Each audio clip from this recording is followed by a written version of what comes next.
ਸਤਨਾਮ ਸ੍ਰੀ ਵਾਹਿਗੁਰੂ ਸਾਹਿਬ ਜੀ। ਭਾਗ ਠੜੇ ਹਰ ਸੰਤ ਤੁਮਾਰੇ, ਜਿਨ ਘਰ ਧਨ ਹਰ ਨਾਮਾ। ਪਰਵਾਣ ਗਣੀ ਸੇਈ ਇਹ ਆਏ, ਸਫਲ ਤਿਨਾ ਕੇ ਕਾਮਾ। ਮੇਰੇ RAM ਹਰ ਜਨ ਕੈ ਹੋਂ ਬਲ ਜਾਈ।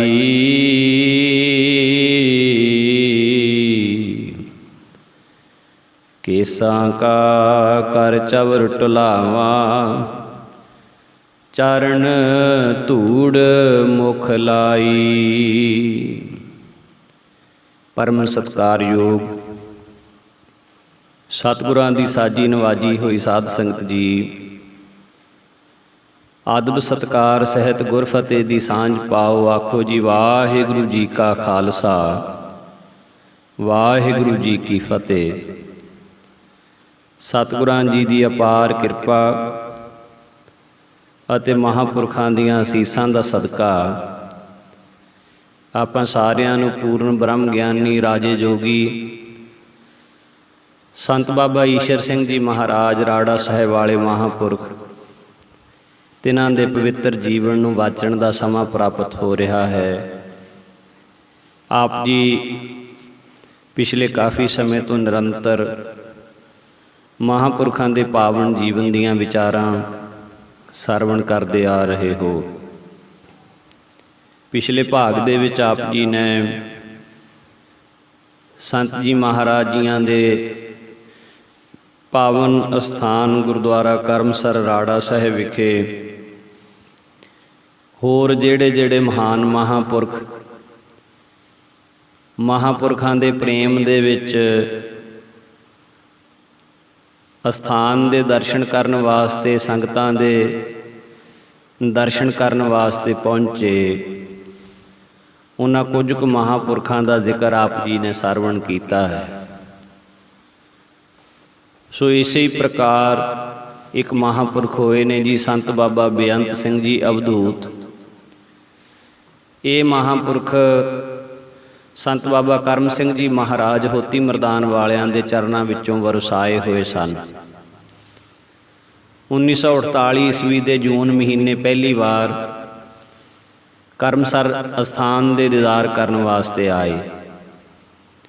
ਇਹਨਾਂ ਨੇ ਬਹੁਤ ਸਮਾਂ ਹੋਤੀ ਮਰਦਾਨ ਸੰਤ ਬਾਬਾ ਕਰਮ ਸਿੰਘ ਜੀ ਮਹਾਰਾਜ ਜੀਆਂ ਦੀ ਸੇਵਾ ਦੇ ਵਿੱਚ ਬਤੀਤ ਕੀਤਾ ਸੀ। ਉਹਨਾਂ ਦੀ ਪਾਵਨ ਰਸਨਾ ਤੋਂ ਬਚਨ ਵੀ ਸੁਣੇ ਸਨ ਤੇ ਰੱਜ ਰੱਜ ਕੇ ਦਰਸ਼ਨ ਵੀ ਕੀਤੇ ਸਨ। ਅਤੇ ਅੱਗੇ ਹੋਰ ਸੰਗਤਾਂ ਨੂੰ ਉਹਨਾਂ ਦੇ ਬਚਨ ਦੱਸਿਆ ਕਰਦੇ ਸਨ ਕਿ ਸੰਤ ਬਾਬਾ ਕਰਮ ਸਿੰਘ ਜੀ ਮਹਾਰਾਜ ਜੀਆਂ ਦੇ ਮਸਤਕ ਦਾ ਤੇਜ ਇਤਨਾ ਜ਼ਿਆਦਾ ਸੀ ਕਿ ਹਰ ਇੱਕ ਆਦਮੀ ਉਹਨਾਂ ਦੇ ਸਾਹਮਣੇ ਖੜਾ ਹੋ ਕੇ ਉਹਨਾਂ ਦੇ ਚਿਹਰੇ ਵੱਲ ਤੱਕ ਨਹੀਂ ਸੀ ਸਕਦਾ। ਅਤੇ ਜੇ ਕੋਈ ਫੌਜ ਦੀ ਨੌਕਰੀ ਛੱਡ ਕੇ ਪੂਰਨ ਸਾਧ ਹੋਇਆ ਹੈ ਤਾਂ ਉਹ ਬਾਬਾ ਕਰਮ ਸਿੰਘ ਜੀ ਮਹਾਰਾਜ ਹੀ ਹੋਏ ਹਨ, ਜਿਨ੍ਹਾਂ ਦੀ ਥਾਂ ਪਰਮੇਸ਼ਰ ਨੇ ਆਪ ਡਿਊਟੀ ਦਿੱਤੀ ਹੈ। ਭਾਵੇਂ ਬਾਅਦ ਵਿੱਚ ਹੋਰ ਕਈ ਫੌਜੀ ਇਸ ਮਾਰਗ 'ਤੇ ਚੱਲਣ ਦਾ ਯਤਨ ਕਰਦੇ ਸੀ, ਪਰ ਸੰਤ ਬਾਬਾ ਕਰਮ ਸਿੰਘ ਜੀ ਮਹਾਰਾਜ ਵਰਗੇ ਬਣ ਸਕਣਾ ਕਿਸੇ ਦੀ ਸਮਰੱਥਾ ਦਿਸ ਨਹੀਂ ਸੀ ਰਹੀ। ਬਾਬਾ ਕਰਮ ਸਿੰਘ ਜੀ ਮਹਾਰਾਜ ਜੀਆਂ ਦੀ ਰੀਸੇ ਕਈ ਇਸ ਮਾਰਗ 'ਤੇ ਚੱਲਣ ਦਾ ਯਤਨ ਕਰਦੇ, ਕੋਈ 5-7 ਦਿਨ ਕਰਕੇ, ਕੋਈ ਮਹੀਨਾ 2 ਮਹੀਨਾ ਯਤਨ ਕਰਕੇ ਬਸ ਹੋ ਜਾਂਦੀ, ਸਾਲ ਤਾਂ ਕੋਈ ਹੀ ਕੱਢਦਾ ਸੀ। ਇਸ ਤਰ੍ਹਾਂ ਬਾਬਾ ਕਰਮ ਸਿੰਘ ਜੀ ਦੀ ਕਮਾਈ ਨੂੰ ਦੇਖਦਿਆਂ ਹੋਇਆਂ ਫੌਜੀਆਂ ਦੇ ਵਿੱਚ ਉਸ ਵੇਲੇ ਇੱਕ ਆਮ ਹੀ ਕਹਾਵਤ ਬਣ ਗਈ ਸੀ ਕਿ ਤੂੰ ਬਾਬਾ ਕਰਮ ਸਿੰਘ ਤਾਂ ਨਹੀਂ ਬਣ ਸਕਦਾ। ਉਹ ਆਖਿਆ ਕਰਦੇ, ਇਹੋ ਜਿਹੇ ਮਹਾਂਪੁਰਖ ਤਾਂ ਜਗਤ ਦੀ ਭਲਾਈ ਵਾਸਤੇ ਫੌਜੀ ਅਫਸਰਾਂ ਵਾਂਗ ਸੰਸਾਰ ਰੂਪੀ ਪਰੇਡ ਗਰਾਊਂਡ ਦੇ ਵਿੱਚ ਭਜਨ ਸਿਮਰਨ ਦਾ ਨਮੂਨਾ ਦੇਣ ਵਾਸਤੇ ਆਉਂਦੇ ਹਨ, ਪੂਰਨੇ ਪਾਉਣ ਵਾਸਤੇ ਆਉਂਦੇ ਹਨ। ਸੋ ਉਹ ਸੰਤ ਬਾਬਾ ਬੇਅੰਤ ਸਿੰਘ ਜੀ ਜੋ ਮਹਾਂਪੁਰਖਾਂ ਦੇ ਚਰਨਾਂ ਵਿੱਚੋਂ ਵਰਸਾਏ ਹੋਏ ਸਨ, ਉਹ ਰਾੜਾ ਸਾਹਿਬ ਅਸਥਾਨ ਦਰਸ਼ਨ ਕਰਨ ਵਾਸਤੇ ਆ ਗਏ। ਇਕਾਂਤ ਅਸਥਾਨ ਦੇਖ ਕੇ ਨਹਿਰ ਵਾਲੇ ਪਾਸੇ ਵੱਡੇ ਖੂਹ 'ਤੇ ਉਹਨਾਂ ਨੇ ਆਸਣ ਲਾ ਲਿਆ। ਉਹਨਾਂ ਦਾ ਚਿਹਰਾ ਬਹੁਤ ਪ੍ਰਭਾਵਸ਼ਾਲੀ ਸੀ। ਦਰਸ਼ਨ ਕਰਨ ਵਾਲਿਆਂ ਦਾ ਹਿਰਦਾ ਸ਼ਾਂਤ ਹੁੰਦਾ ਸੀ ਤੇ ਇਸ ਪ੍ਰਕਾਰ ਉਹਨਾਂ ਦੇ ਦਰਸ਼ਨ ਕਰਨ ਸਥਾਨਕ ਪ੍ਰੇਮੀ ਵੀ ਨਮਸਕਾਰ ਕਰਨ ਜਾਂਦੇ, ਕੋਲ ਬੈਠ ਜਾਂਦੇ, ਬਚਨ ਬਿਲਾਸ ਸੁਣਦੇ। ਤਾਂ ਬਾਬਾ ਬੇਅੰਤ ਸਿੰਘ ਜੀ ਹਰੇਕ ਨੂੰ ਇਹੀ ਉਪਦੇਸ਼ ਕਰਦੇ ਕਿ ਭਾਈ ਹਰ ਰੋਜ਼ ਸੁਖਮਨੀ ਸਾਹਿਬ ਦਾ ਪਾਠ ਜ਼ਰੂਰ ਕਰਿਆ ਕਰੋ। ਤੇ ਉਹਨਾਂ ਦਾ ਆਪਣਾ ਵੀ ਨੇਮ ਸੀ ਵੀ 5 ਪਾਠ ਸੁਖਮਨੀ ਸਾਹਿਬ ਦੇ ਹਰ ਰੋਜ਼ ਉਹ ਕਰਦੇ ਹੀ ਕਰਦੇ ਸਨ। ਇੱਕ ਦਿਨ ਦੁਪਹਿਰ ਦੇ ਸਮੇਂ ਜਦੋਂ ਸੰਤ ਈਸ਼ਰ ਸਿੰਘ ਜੀ ਮਹਾਰਾਜ ਪ੍ਰਸ਼ਾਦ ਛਕ ਕੇ ਹੇਠਾਂ ਭੋਰੇ ਵਿੱਚ ਆਰਾਮ ਕਰ ਰਹੇ ਸਨ, ਤਾਂ ਬਾਬਾ ਬੇਅੰਤ ਸਿੰਘ ਜੀ ਚੁੱਪ ਚਪੀਤੇ ਇਕੱਲੇ ਹੀ ਅੰਦਰ ਚਲੇ ਗਏ। ਵੈਸੇ ਹਮੇਸ਼ਾ ਭੋਰਾ ਸਾਹਿਬ ਦੇ ਦਰਵਾਜ਼ੇ ਦੇ ਉੱਤੇ ਸੇਵਾਦਾਰ ਖੜਾ ਰਹਿੰਦਾ ਸੀ, ਪਹਿਰੇਦਾਰ, ਔਰ ਬੂਹੇ ਵੀ ਬੰਦ ਹੁੰਦੇ ਸਨ। ਬਿਨਾਂ ਇਜਾਜ਼ਤ ਤੋਂ, ਮਹਾਂਪੁਰਖਾਂ ਦੇ ਹੁਕਮ ਤੋਂ ਬਿਨਾਂ ਕੋਈ ਅੰਦਰ ਨਹੀਂ ਸੀ ਜਾ ਸਕਦਾ। ਪਰ ਇਹ ਖੇਡ ਕਿਸ ਤਰ੍ਹਾਂ ਵਰਤੀ, ਇਹ ਪਰਮੇਸ਼ਰ ਜਾਣੇ ਜਾਂ ਮਹਾਂਪੁਰਖ ਜਾਣਨ। ਕੋਈ ਪਹਿਰੇਦਾਰ ਨਹੀਂ ਸੀ ਖੜਾ, ਸਾਰੇ ਦਰਵਾਜ਼ੇ ਵੀ ਖੁੱਲ੍ਹ ਗਏ। ਪਹਿਲਾਂ ਤਾਂ ਹੇਠਾਂ ਉੱਪਰ ਸਾਰੇ ਅਗਾਂਹ ਤੱਕ ਦਰਸ਼ਨ ਕੀਤੇ ਭੋਰਾ ਸਾਹਿਬ ਦੇ, ਫਿਰ ਹੇਠਾਂ ਭੋਰੇ ਦੇ ਵਿੱਚ ਚਲੇ ਗਏ ਜਿੱਥੇ ਸੰਤ ਜੀ ਮਹਾਰਾਜ ਆਰਾਮ ਕਰ ਰਹੇ ਸੀ। ਤੇ ਇਹਨਾਂ ਨੇ ਜਾਂਦਿਆਂ ਹੀ ਬਹੁਤ ਕੜਕਵੀਂ ਆਵਾਜ਼ ਦੇ ਵਿੱਚ ਸੰਤ ਜੀ ਮਹਾਰਾਜ ਨੂੰ ਕਿਹਾ, ਉੱਠ ਸਾਧਾ, ਡੇਰੇ ਦਾ ਮਾਲਕ ਬਣਿਆ ਬੈਠਾ ਹੈ, ਅਸੀਂ ਰੋਈਆਂ ਵਿੱਚ ਰੁਲਦੇ ਫਿਰਦੇ ਹਾਂ, ਤੂੰ ਦੁਨੀਆ ਨੂੰ ਲੁੱਟ ਕੇ ਆਪਣੇ ਮਗਰ ਲਾਈ ਬੈਠਾ, ਇੱਥੇ ਆਰਾਮ ਕਰ ਰਿਹਾ ਹੈ। ਤਾਂ ਐਸੇ ਬਚਨ ਸੁਣ ਕੇ ਸੰਤ ਜੀ ਮਹਾਰਾਜ ਇੱਕਦਮ ਝਟਪਟ ਪਲੰਘੇ ਤੋਂ ਹੇਠਾਂ ਉਤਰੇ ਤੇ ਬਹੁਤ ਨਿਮਰਤਾ ਦੇ ਨਾਲ ਆਖਿਆ, ਨਾ ਮਹਾਰਾਜ, ਅਸੀਂ ਤਾਂ ਰੱਬ ਨੂੰ ਲੁੱਟਿਆ ਹੈ, ਹੋਰ ਕਿਸੇ ਨੂੰ ਨਹੀਂ ਲੁੱਟਿਆ। ਮਹਾਰਾਜ ਆਪ ਪਲੰਘੇ ਤੋਂ ਉਤਰ ਗਏ ਤੇ ਉਹਨਾਂ ਨੂੰ ਬੇਨਤੀ ਕੀਤੀ, ਮਹਾਰਾਜ ਇੱਥੇ ਬੈਠੋ। ਤਾਂ ਬਾਬਾ ਬੇਅੰਤ ਸਿੰਘ ਜੀ, ਜਿਨ੍ਹਾਂ ਦੇ ਉਸ ਵੇਲੇ ਚਰਨ ਵੀ ਗਾਰੇ ਨਾਲ ਲਿਬੜੇ ਹੋਏ ਸੀ, ਲਿਬੜੇ ਹੋਏ ਚਰਨਾਂ ਦੇ ਨਾਲ ਇਸੇ ਤਰ੍ਹਾਂ ਮਹਾਂਪੁਰਖਾਂ ਦੇ ਪਲੰਘੇ ਦੇ ਉੱਤੇ ਲੰਮੇ ਪੈ ਗਏ। ਔਰ ਲੰਮੇ ਪਏ ਸੰਤ ਬਾਬਾ ਈਸ਼ਰ ਸਿੰਘ ਜੀ ਨੂੰ ਕਹਿਣ ਲੱਗੇ, ਤੂੰ ਇਕੱਲੇ ਰੱਬ ਨੂੰ ਨਹੀਂ ਲੁੱਟਿਆ, ਗੁਰੂ ਪੀਰਾਂ ਨੂੰ ਵੀ ਲੁੱਟਿਆ ਹੈ। 2.5 ਸਾਲ ਰੇਰੂ ਸਾਹਿਬ ਗੁਰੂਆਂ ਦੀ ਸੇਵਾ ਕਰਕੇ ਹੋਤੀ ਮਰਦਾਨ ਦਾ ਸਾਰਾ ਜਪ ਤਪ ਤੂੰ ਲੁੱਟ ਕੇ ਲੈ ਆਇਆ ਹੈ। ਆਪ ਜੀ ਇਹ ਆਖ ਕੇ ਉੱਪਰ ਆ ਗਏ ਕਿ ਬਾਬਾ ਜੀ, ਅਸੀਂ ਤਾਂ ਚਾਹੁੰਦੇ ਹਾਂ ਕਿ ਇਹਨੂੰ ਸੰਭਾਲਣ ਵਾਲਾ ਕੋਈ ਮਿਲੇ। ਅਸੀਂ ਤਾਂ ਪਹਿਲਾਂ ਹੀ ਅਸਥਾਨ ਦੀ ਜਾਂ ਸੰਗਤਾਂ ਦੀ ਹੋਰ ਕੋਈ ਜ਼ਿੰਮੇਵਾਰੀ ਨਹੀਂ ਲਈ, ਅਸੀਂ ਤਾਂ ਪਹਿਲਾਂ ਹੀ ਨਿਰਲੇਪ ਰਹਿ ਕੇ ਰਾਜੀ ਹਾਂ ਤੇ ਸਾਡੀ ਬੜੀ ਖੁਸ਼ੀ ਹੈ ਜੇ ਤੁਸੀਂ ਇਹ ਸਾਰਾ ਕੁਝ ਸਾਂਭ ਲਓ। ਜਦੋਂ ਆਪ ਜੀ ਉੱਪਰ ਨੂੰ ਪੌੜੀਆਂ ਚੜ੍ਹਨ ਲੱਗੇ ਤਾਂ ਮਗਰੇ ਹੀ ਬਾਬਾ ਬੇਅੰਤ ਸਿੰਘ ਜੀ ਪੌੜੀਆਂ ਚੜ੍ਹ ਆਏ।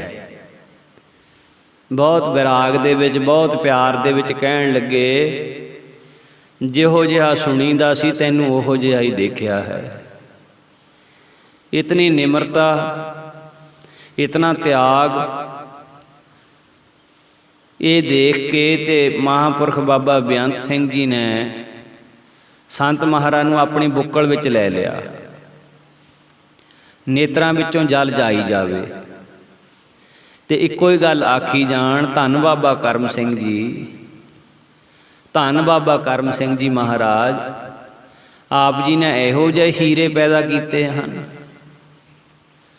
ਅਤੇ ਬਾਹੋਂ ਫੜ ਕੇ ਆਪਣੇ ਨਾਲ ਮੰਜੇ 'ਤੇ ਬਿਠਾਇਆ, ਬਚਨ ਕੀਤਾ, ਇਹਨਾਂ ਸਿੰਘਾਸਣਾਂ ਨੂੰ ਸੰਭਾਲਣ ਦੀ ਤੁਹਾਡੇ ਵਿੱਚ ਹੀ ਤਾਕਤ ਹੈ, ਅਸੀਂ ਇਸ ਕੰਮ ਦੇ ਲਾਇਕ ਨਹੀਂ ਹਾਂ।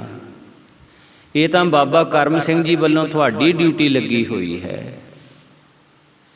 ਫਿਰ ਹੋਰ ਪਿਆਰ ਦੇ ਬਚਨ ਕਰਨ ਲੱਗ ਪਏ। ਕਹਿੰਦੇ ਮੈਂ ਕਾਫੀ ਸਮਾਂ ਚਰਨਾਂ ਵਿੱਚ ਰਹਿ ਕੇ ਬਾਬਾ ਕਰਮ ਸਿੰਘ ਜੀ ਮਹਾਰਾਜ ਦੇ ਖੁੱਲ੍ਹੇ ਦਰਸ਼ਨ ਦੀਦਾਰ ਕੀਤੇ ਹਨ ਅਤੇ ਮੈਂ ਨਿਸ਼ਚੇ ਦੇ ਨਾਲ ਅੱਜ ਇਹ ਗੱਲ ਤੁਹਾਨੂੰ ਦੱਸ ਰਿਹਾ ਹਾਂ ਕਿ ਤੁਹਾਡਾ ਚਿਹਰਾ, ਤੁਹਾਡਾ ਸਰੂਪ ਹੂ ਬਹੂ ਸੰਤ ਬਾਬਾ ਕਰਮ ਸਿੰਘ ਜੀ ਮਹਾਰਾਜ ਦੇ ਨਾਲ ਮਿਲਦਾ ਹੈ। ਔਰ ਇਹ ਵੀ ਨਿਸ਼ਚੇ ਕਰਦਾ ਹਾਂ ਕਿ ਆਪ ਜੀ ਉਹੀ ਸਰੂਪ ਹੋ। ਮੇਰੇ ਉੱਪਰ ਵੀ ਉਸ ਰੂਪ ਦੇ ਵਿੱਚ ਹੀ ਆਪ ਜੀ ਨੇ ਬਖਸ਼ਿਸ਼ ਕੀਤੀ ਸੀ। ਉਹੀ ਸਰੂਪ ਹੋ ਤੁਸੀਂ। ਬਾਬਾ ਜੀ ਦਾ ਨਾਮ ਸੁਣ ਕੇ ਕਿ ਇਹ ਮਹਾਂਪੁਰਖ ਬਾਬਾ ਕਰਮ ਸਿੰਘ ਜੀ ਦੇ ਚਰਨਾਂ ਵਿੱਚ ਰਹੇ ਹਨ ਤਾਂ ਸੰਤ ਮਹਾਰਾਜ ਨੇ ਬਹੁਤ ਪਿਆਰ ਦੇ ਵਿੱਚ ਇੱਕ ਪੰਕਤੀ ਪੜ੍ਹੀ, ਤੈਂ ਸਾਹਿਬ ਕੀ ਬਾਤ ਜੇ ਆਖੈ ਕਹੁ ਨਾਨਕ ਕਿਆ ਦੀਜੈ, ਸੀਸ ਵੱਡੇ ਕਰ ਬੈਸਣ ਦੀਜੈ, ਵਿਣ ਸਿਰ ਸੇਵ ਕਰੀਜੈ। ਸੰਤ ਜੀ ਮਹਾਰਾਜ ਬਹੁਤ ਪ੍ਰਸੰਨ ਹੋਏ। ਕਾਫੀ ਸਮਾਂ ਬਾਬਾ ਜੀ ਦੇ ਬਚਨ ਵਿਲਾਸ ਹੁੰਦੇ ਰਹੇ। ਆਉਣ ਲੱਗਿਆਂ ਹੱਸ ਕੇ ਬਾਬਾ ਬੇਅੰਤ ਸਿੰਘ ਜੀ ਕਹਿਣ ਲੱਗੇ, ਲੈ ਐਵੇਂ ਲੋਕੀ ਕਹੀ ਜਾਂਦੇ ਨੇ ਭੋਰੇ ਦੇ ਫਾਟਕ ਲੱਗੇ ਹੁੰਦੇ ਨੇ, ਜਿੰਦਰੇ ਲੱਗੇ ਹੁੰਦੇ ਨੇ, ਦਰਸ਼ਨ ਨਹੀਂ ਹੁੰਦੇ, ਸੰਤਰੀ ਪਹਿਰੇ ਤੇ ਖੜਾ ਹੁੰਦਾ, ਸਮੇਂ ਦੇ ਨਾਲ ਬਾਹਰ ਨਿਕਲਦੇ ਨੇ। ਸਾਨੂੰ ਵੀ ਇੰਝ ਕਹਿੰਦੇ ਸੀ, ਭੋਰੇ ਨੂੰ ਤਾਂ ਜਿੰਦੇ ਲੱਗੇ ਹੋਣਗੇ, ਫਾਟਕ ਲੱਗਾ ਹੋਏਗਾ, ਅੰਦਰ ਕੌਣ ਜਾਣ ਦਿਓ। ਪਰ ਅਸੀਂ ਤਾਂ ਇਹ ਕਿਹਾ ਸੀ ਵੀ ਇਹ ਫਾਟਕ ਤੇ ਜਿੰਦਰੇ ਦੁਨੀਆਦਾਰਾਂ ਵਾਸਤੇ ਨੇ, ਸਾਧੂ ਨੂੰ ਕੌਣ ਰੋਕ ਲਊ। ਤਾਂ ਹੱਸ ਕੇ ਕਹਿਣ ਲੱਗੇ, ਜਦੋਂ ਅਸੀਂ ਆਏ ਨਾ ਕੋਈ ਪਹਿਰੇਦਾਰ, ਨਾ ਸੰਤਰੀ, ਨਾ ਕੋਈ ਫਾਟਕ ਲੱਗਿਆ ਹੋਇਆ ਸੀ, ਨਾ ਜਿੰਦਾ ਲੱਗਿਆ ਹੋਇਆ ਸੀ, ਸਾਰੇ ਬੂਹੇ ਖੁੱਲ੍ਹੇ ਸੀ। ਤਾਂ ਸੰਤ ਮਹਾਰਾਜ ਬਹੁਤ ਖੁਸ਼ ਹੋਏ, ਮੁਸਕਰਾਏ, ਹੱਸ ਕੇ ਕਹਿਣ ਲੱਗੇ, ਮਹਾਂਪੁਰਖੋ ਇਹ ਤੁਹਾਡੀਆਂ ਆਪਣੀਆਂ ਖੇਡਾਂ ਹਨ। ਤਾਂ ਬਾਬਾ ਬੇਅੰਤ ਸਿੰਘ ਜੀ ਕਹਿਣ ਲੱਗੇ, ਜੀ ਹੁਣ ਸਾਨੂੰ ਆਗਿਆ ਬਖਸ਼ੋ। ਸੰਤ ਮਹਾਰਾਜ ਕਹਿਣ ਲੱਗੇ, ਤੁਸੀਂ ਇੱਥੇ ਨਿਵਾਸ ਕਰੋ, ਇੱਥੇ ਟਿਕੋ, ਇਹ ਤੁਹਾਡਾ ਸਥਾਨ ਹੈ, ਅਸੀਂ ਤਾਂ ਤੁਹਾਡੇ ਸੇਵਾਦਾਰ ਬਣ ਕੇ ਰਾਜੀ ਹਾਂ। ਤਾਂ ਬਾਬਾ ਬੇਅੰਤ ਸਿੰਘ ਜੀ ਬਹੁਤ ਪ੍ਰਸੰਨਤਾ ਨਾਲ ਕਹਿਣ ਲੱਗੇ, ਕਹਿੰਦੇ ਨਾ ਮਹਾਂਪੁਰਸ਼ੋ, ਅਸੀਂ ਤਾਂ ਇਕਾਂਤ ਵਿੱਚ ਰਹਿ ਕੇ ਖੁਸ਼ ਹਾਂ। ਇਹ ਸਾਰੀਆਂ ਡਿਊਟੀਆਂ ਤਾਂ ਬਾਬਾ ਕਰਮ ਸਿੰਘ ਜੀ ਮਹਾਰਾਜ ਵੱਲੋਂ ਤੁਹਾਡੀਆਂ ਲੱਗੀਆਂ ਹੋਈਆਂ ਹਨ। ਇਉਂ ਕਹਿ ਕੇ ਬਾਬਾ ਬੇਅੰਤ ਸਿੰਘ ਜੀ ਮਹਾਂਪੁਰਖਾਂ ਦੀਆਂ ਖੁਸ਼ੀਆਂ ਲੈ ਕੇ ਤੇ ਖੁਸ਼ੀਆਂ ਵੰਡ ਕੇ ਚਲੇ ਆਏ। ਇਸੇ ਪ੍ਰਕਾਰ ਇੱਕ ਹੋਰ ਮਸਤਾਨੇ ਮਹਾਂਪੁਰਖ ਇਸ ਇਲਾਕੇ ਵਿੱਚ, ਜਿਨ੍ਹਾਂ ਦਾ ਨਾਮ ਸੰਤ ਤੋਤਾਪੁਰੀ ਕਰਕੇ ਮਸ਼ਹੂਰ ਸੀ, ਜੋਗੀ ਮਾਜਰਾ ਪਿੰਡ ਦੇ ਸਨ। ਕਿਸੇ ਗੱਲੋਂ ਐਸੀ ਤਰਕ ਲੱਗੀ ਕਿ ਘਰ-ਬਾਰ ਛੱਡ ਕੇ ਫਕੀਰ ਬਣ ਗਏ। ਪੂਰਨ ਮਹਾਂਪੁਰਖਾਂ ਦੀ ਸੰਗਤ ਨੇ ਇੱਕੋ ਹੀ ਸ਼ਬਦ ਰੂਪੀ ਤੀਰ ਦੇ ਨਾਲ ਦੁਨੀਆ ਭੁਲਾ ਦਿੱਤੀ। ਲੁਧਿਆਣਾ ਮਲੇਰਕੋਟਲਾ ਸੜਕ ਤੇ ਗਰਮੀ ਹੋਵੇ ਸਰਦੀ ਹੋਵੇ ਅਲਫ ਨਗਨ ਬੈਠੇ ਰਹਿੰਦੇ ਸੀ। ਸੰਤ ਜੀ ਮਹਾਰਾਜ ਦਾ ਜਗੇੜੇ ਪਿੰਡ ਗੁਰਦੁਆਰਾ ਸਾਹਿਬ ਵਿਖੇ ਕੀਰਤਨ ਦਾ ਸਮਾਗਮ ਸੀ। ਤਾਂ ਇਹ ਨਹਿਰ ਦੇ ਪੁਲ ਤੇ ਬੈਠਾ ਸੀ। ਹਜੂਰ ਦਾ ਘੋੜਾ ਦੇਖ ਕੇ ਉੱਚੀ ਉੱਚੀ ਕਹਿਣ ਲੱਗ ਪਿਆ, ਸੰਤ ਆ ਗਏ, ਸੰਤ ਆ ਗਏ। ਤੇ ਘੋੜੇ ਦੇ ਮਗਰ ਹੀ ਦੌੜ ਪਿਆ। ਜਦੋਂ ਸੰਤ ਜੀ ਮਹਾਰਾਜ ਘੋੜੇ ਤੋਂ ਉਤਰ 5 ਇਸ਼ਨਾਨਾਂ ਕਰਕੇ ਗੁਰਦੁਆਰੇ ਅੰਦਰ ਮੱਥਾ ਟੇਕਣ ਗਏ ਤਾਂ ਇਹ ਬਾਹਰ ਖੜਾ ਉਡੀਕਦਾ ਰਿਹਾ, ਤੱਕਦਾ ਰਿਹਾ।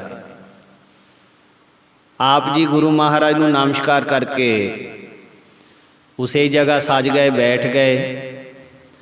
ਤਾਂ ਸੰਤ ਤੋਤਾਪੁਰੀ ਜੀ ਨੇ ਕਾਫੀ ਸਮਾਂ ਉਡੀਕ ਕੀਤੀ। ਜਦੋਂ ਮਹਾਰਾਜ ਬਾਹਰ ਨਾ ਆਏ ਤਾਂ ਉੱਚੀ ਆਵਾਜ਼ ਦੇ ਕੇ ਸੰਤ ਤੋਤਾਪੁਰੀ ਜੀ ਕਹਿਣ ਲੱਗੇ, ਹੁਣ ਤਾਂ ਆ ਜਾ, ਬਥੇਰਾ ਚਿਰ ਹੋ ਗਿਆ ਤੇਰੀ ਉਡੀਕ 'ਚ ਖੜੇ ਨੂੰ।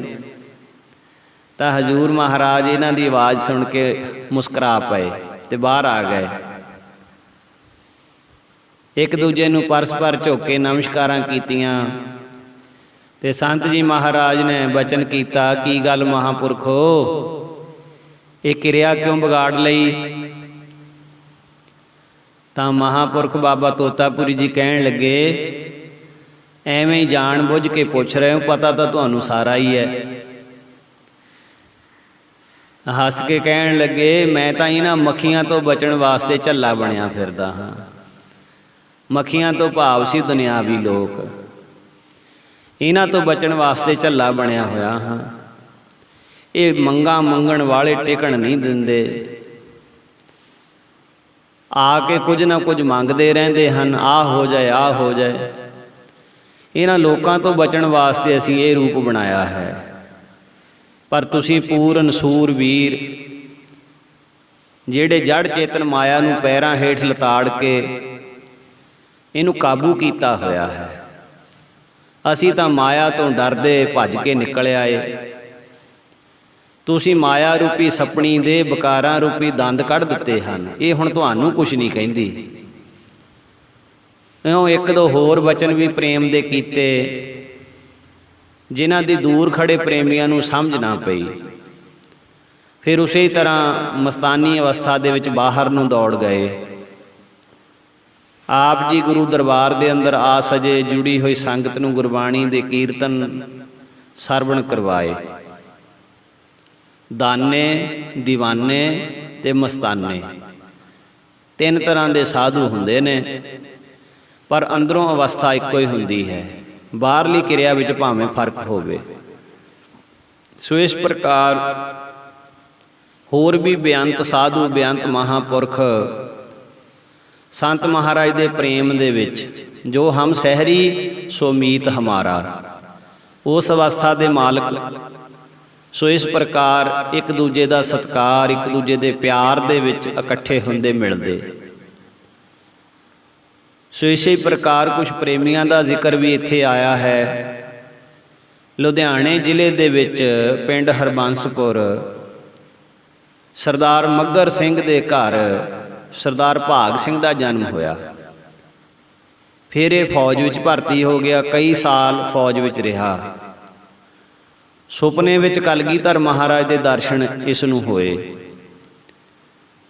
ਤੇ ਮਹਾਰਾਜ ਜੀਆਂ ਨੇ ਇਹਨਾਂ ਨੂੰ ਕਰਮਸਰ ਵੱਲ ਜਾਣ ਦਾ ਇਸ਼ਾਰਾ ਕੀਤਾ।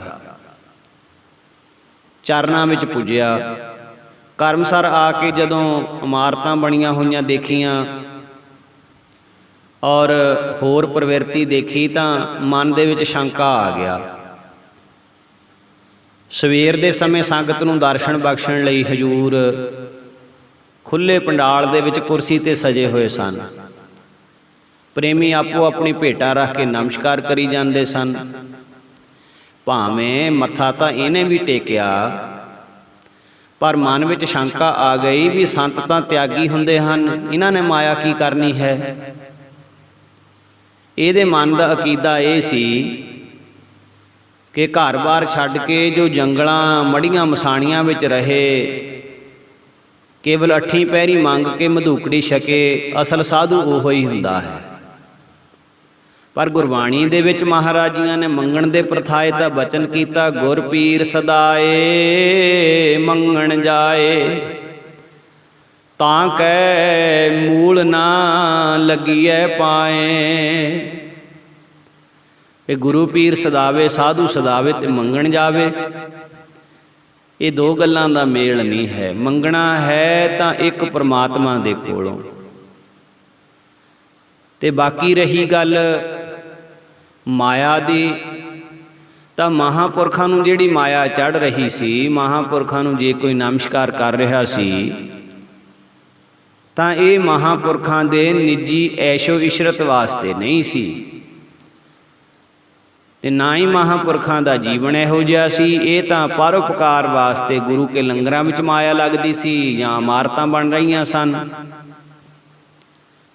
ਆਪ ਦੱਸਿਆ ਕਰਦੇ ਨੇ ਮਹਾਂਪੁਰਖ ਕਿ ਰੱਬ ਦਾ ਫਕੀਰ ਹੋਵੇ ਤੇ ਦੁਨੀਆਦਾਰਾਂ ਤੋਂ ਮੰਗੇ, ਇਹ ਬਹੁਤ ਮਾੜੀ ਗੱਲ ਹੈ। ਦੁਨਿਆਵੀ ਲੋਕ ਤਾਂ ਕੀ, ਬਾਦਸ਼ਾਹ ਤੱਕ ਦੇ ਲੋਕ ਵੀ ਫਕੀਰਾਂ ਦੇ ਦਰ ਤੋਂ ਆ ਕੇ ਮੰਗਦੇ ਹਨ। ਹੁਣ ਇਹਦੇ ਮਨ ਵਿੱਚ ਸ਼ੰਕਾ ਪੈ ਗਿਆ ਵੀ ਸੰਤ ਕੀ ਤੇ ਮਾਇਆ ਕੀ। ਭਾਵੇਂ ਨਾਲ ਆਏ ਸੰਬੰਧੀਆਂ ਨੇ ਇਹਨੂੰ ਪ੍ਰੇਰਨਾ ਕੀਤੀ ਕਿ ਮਹਾਂਪੁਰਖਾਂ ਕੋਲੋਂ ਭਜਨ ਸਿਮਰਨ ਵਾਸਤੇ ਪੁੱਛ ਲੈ, ਅਰਜ਼ ਕਰ ਲੈ। ਪਰ ਇਹਦੇ ਮਨ ਵਿੱਚ ਤਾਂ ਸ਼ੰਕਾ ਆ ਗਈ ਸੀ, ਮਨ ਮੰਨਿਆ ਨਾ। ਸਿਕੰਦਰ ਬਾਦਸ਼ਾਹ ਦੇ ਵਾਂਗੂ ਅੰਮ੍ਰਿਤ ਦੇ ਕੁੰਡ ਦੇ ਕੋਲ ਗਿਆ ਹੋਇਆ ਪਿਆਸਾ ਮੁੜਿਆ ਆ, ਬਚਨ ਕਰ ਹੀ ਨਾ ਸਕਿਆ। ਖੱਟੜੇ ਪਿੰਡ ਇਸ ਦੀ ਭੈਣ ਵਿਆਹੀ ਹੋਈ ਸੀ। ਆਪਣੇ ਭੈਣ ਦੇ ਘਰੇ ਰਾਤ ਠਹਿਰਿਆ। ਸੁਪਨੇ ਦੇ ਵਿੱਚ ਫਿਰ ਉਹੀ ਸਰੂਪ 10ਵੇਂ ਪਾਤਸ਼ਾਹ ਮਹਾਰਾਜ ਜੀਆਂ ਦਾ ਇਹਨੇ ਤੱਕਿਆ। ਮਹਾਰਾਜ ਜੀਆਂ ਨੇ ਦਰਸ਼ਨ ਦੇ ਕੇ ਬਚਨ ਕੀਤਾ, ਸਿਖਾ ਭਰਮ ਨਾ ਕਰ, ਤੇਰੇ ਲਈ ਬਸ ਇਹੋ ਹੀ ਇੱਕ ਦਰ ਹੈ ਜਿੱਥੋਂ ਤੈਨੂੰ ਜੀਵਨ ਦੀ ਸਫਲਤਾ ਦੀ ਦਾਤ ਮਿਲਣੀ ਹੈ। ਬਾਹਰਲੀਆਂ ਗੱਲਾਂ ਵੱਲ ਨਾ ਦੇਖ। ਇਹ ਜੋ ਵੀ ਕੁਛ ਮਹਾਂਪੁਰਖ ਬਣਾ ਰਹੇ ਨੇ, ਜੋ ਵੀ ਕੁਛ ਹੋ ਰਿਹਾ ਹੈ, ਇਹ ਆਪਣੇ ਵਾਸਤੇ ਨਹੀਂ, ਇਹ ਪਰਸਵਾਰਥ ਵਾਸਤੇ ਹੈ, ਪਰਾਇਆਂ ਦੂਜਿਆਂ ਵਾਸਤੇ, ਪਰਉਪਕਾਰ ਵਾਸਤੇ ਹੈ। ਮਹਾਰਾਜ ਜੀਆਂ ਦੀ ਆਵਾਜ਼ ਕੰਨਾਂ ਵਿੱਚ ਗੂੰਜੀ, ਅੱਖ ਖੁੱਲ ਗਈ, ਨਿਸ਼ਚਾ ਹੋ ਗਿਆ। ਦਿਨ ਚੜ੍ਹਿਆ ਆ। ਘਰ ਵਾਲਿਆਂ ਨੂੰ ਕਹਿੰਦਾ ਵੀ ਅੱਜ ਮੈਂ ਫੇਰ ਸੰਤ ਜੀ ਮਹਾਰਾਜ ਦੇ ਦਰਸ਼ਨਾਂ ਨੂੰ ਜਾਣਾ ਹੈ। ਘਰ ਦੇ ਕਹਿੰਦੇ ਚਲੋ ਜੀ। ਉਹ ਵੀ ਨਾਲ ਆ ਗਏ ਸਾਰੇ। ਰਸਤੇ ਵਿੱਚ ਫੇਰ ਇਹਦਾ ਫੁਰਨਾ ਬਣ ਗਿਆ ਵੀ ਜੇਕਰ ਅੰਤਰਜਾਮੀ ਹੋਣ ਮਹਾਂਪੁਰਖ ਤਾਂ ਫਿਰ ਮੈਨੂੰ ਆਪ ਬੁਲਾ ਕੇ ਮੇਰੇ ਨਾਲ ਗੱਲ ਕਰਨ, ਫੇਰ ਸਮਝਾਂਗਾ ਵੀ ਦਿਲਾਂ ਦੀਆਂ ਜਾਣਦੇ ਹਨ, ਪੂਰਨ ਮਹਾਂਪੁਰਖ ਹਨ। ਅਸਥਾਨ ਤੇ ਪੁੱਜ ਗਏ। ਗੁਰੂ ਦਰਬਾਰ ਵਿੱਚ ਤੇ ਸੰਤ ਜੀ ਮਹਾਰਾਜ ਨੂੰ ਨਮਸਕਾਰ ਕੀਤੀ। ਹੋਰ ਸੰਗਤ ਤੇ ਇਸ ਦੇ ਨਾਲ ਜਿਹੜੇ ਪ੍ਰੇਮੀ ਆਏ ਸੀ ਸਭਨਾਂ ਨੇ ਮੱਥਾ ਟੇਕਿਆ। ਪਰ ਹਜੂਰ ਮਹਾਰਾਜ ਨੇਤਰ ਬੰਦ ਕਰਕੇ ਆਪਣੀ ਮਸਤੀ ਵਿੱਚ ਬੈਠੇ ਰਹੇ। ਮਹਾਂਪੁਰਸ਼ ਬੋਲੇ ਹੀ ਨਹੀਂ।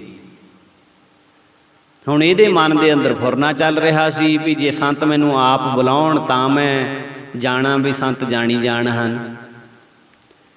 ਇੱਧਰੋਂ ਇਹਦਾ ਮਨ ਕਾਹਲਾ ਪਈ ਜਾਵੇ ਕਿ ਮੈਨੂੰ ਇਕੱਲੇ ਨੂੰ ਆਵਾਜ਼ ਮਾਰ ਕੇ ਮੇਰੇ ਨਾਲ ਗੱਲ ਕਰਨ। ਮਹਾਂਪੁਰਖ ਨੇਤਰ ਬੰਦ ਕਰਕੇ ਬਿਲਕੁਲ ਚੁੱਪ ਸ਼ਾਂਤ ਬੈਠੇ ਹਨ। ਇਹ ਅੰਦਰੋਂ ਅੰਦਰੀ ਫੁਰਨੇ ਬਣਾਈ ਜਾਂਦਾ ਹੈ। ਥੋੜ੍ਹੇ ਸਮੇਂ ਬਾਅਦ ਹਜੂਰ ਨੇ ਨੇਤਰ ਖੋਲ੍ਹੇ, ਮੁਸਕਰਾਏ। ਸਿਰਫ ਇੰਨਾ ਬਚਨ ਕੀਤਾ ਕਿ ਸਾਧੂ ਦੀ ਪਰਖ ਕਰਨੀ ਚੰਗੀ ਨਹੀਂ ਹੁੰਦੀ। ਇੰਨਾ ਆਖ ਕੇ ਮਹਾਂਪੁਰਖ ਆਪਣੀ ਕੁਰਸੀ ਤੋਂ ਉੱਠ ਖੜੇ, ਨਹਿਰ ਵਾਲੇ ਫਾਟਕ ਵੱਲ ਨੂੰ ਤੁਰ ਪਏ। ਸੰਗਤ ਮਗਰ ਤੁਰ ਪਈ ਤਾਂ ਮਹਾਂਪੁਰਖਾਂ ਨੇ ਇਸ਼ਾਰਾ ਕਰਕੇ ਬਾਕੀ ਸਾਰਿਆਂ ਨੂੰ ਰੋਕ ਦਿੱਤਾ। ਸਿਰਫ ਇਹ ਜਿਹੜਾ ਮਨ ਵਿੱਚ ਬੈਠਾ ਭਾਗ ਸਿੰਘ ਫੁਰਨੇ ਬਣਾ ਰਿਹਾ ਸੀ, ਇਸ਼ਾਰੇ ਦੇ ਨਾਲ ਇਹਨੂੰ ਕੋਲ ਸੱਦਿਆ ਤੇ ਦੂਰ ਬਾਹਰ ਲੈ ਗਏ ਨਾਲ ਆਪਣੇ। ਇਕੱਲੇ ਨੂੰ ਬਾਹਰ ਲਿਜਾ ਕੇ ਇਹਦੇ ਜਿੰਨੇ ਸਵਾਲ ਸਨ ਸਾਰਿਆਂ ਦੇ ਜਵਾਬ ਦਿੱਤੇ। ਇਹਦੇ ਸਾਰੇ ਸ਼ੰਕੇ ਖਤਮ ਕਰ ਦਿੱਤੇ। ਮਿਹਰਾਂ ਦੀ ਬਾਰਿਸ਼ ਹੋ ਗਈ। ਸੁੱਕਿਆ ਹੋਇਆ ਹਿਰਦਾ ਸਰਸਬਜ਼ ਹੋ ਗਿਆ। ਉਸ ਦਿਨ ਤੋਂ ਬਾਅਦ ਫਿਰ ਮਨ ਇੱਧਰ ਉੱਧਰ ਕਦੀ ਨਾ ਹੋਇਆ। ਬਸ ਇੱਕ ਦਰ ਦਾ ਬੰਦਾ ਬਣ ਗਿਆ। ਸੋ ਇਸ ਪ੍ਰਕਾਰ ਛੁੱਟੀ ਜਿਤਨੀ ਇਸ ਦੀ ਸੀ ਫੌਜ ਦੇ ਵਿੱਚ, ਫਿਰ ਵਾਪਸ ਆਪਣੀ ਡਿਊਟੀ 'ਤੇ ਵੀ ਚਲਿਆ ਗਿਆ। ਇਹਨਾਂ ਦਾ ਪ੍ਰੇਮ ਦੇਖ ਕੇ ਹੋਰ ਵੀ ਕਈਆਂ 'ਤੇ ਬਖਸ਼ਿਸ਼ ਹੋਈ ਮਹਾਂਪੁਰਖਾਂ ਦੀ। ਸੋ ਇਸ ਪ੍ਰਕਾਰ ਭਾਗ ਸਿੰਘ ਮਹਾਂਪੁਰਖਾਂ ਦਾ ਬਚਨ ਕਮਾਉਂਦਾ ਔਰ ਉਹਨਾਂ ਦੇ ਬਚਨਾਂ 'ਤੇ ਪਹਿਰਾ ਦਿੰਦਾ ਆਪਣਾ ਜੀਵਨ ਸਫਲ ਕਰਦਾ ਗਿਆ। ਸੋ ਇਸੇ ਪ੍ਰਕਾਰ ਹੋਰ ਵੀ ਕਈ ਪ੍ਰੇਮੀਆਂ ਦਾ ਜ਼ਿਕਰ ਆਉਂਦਾ ਹੈ। ਰਾੜੇ ਦੀ ਢੱਕੀ ਵਿੱਚ ਜਦੋਂ ਮਹਾਂਪੁਰਸ਼ਾਂ ਨੇ ਚਰਨ ਪਾਏ, ਉਸ ਤੋਂ ਬਾਅਦ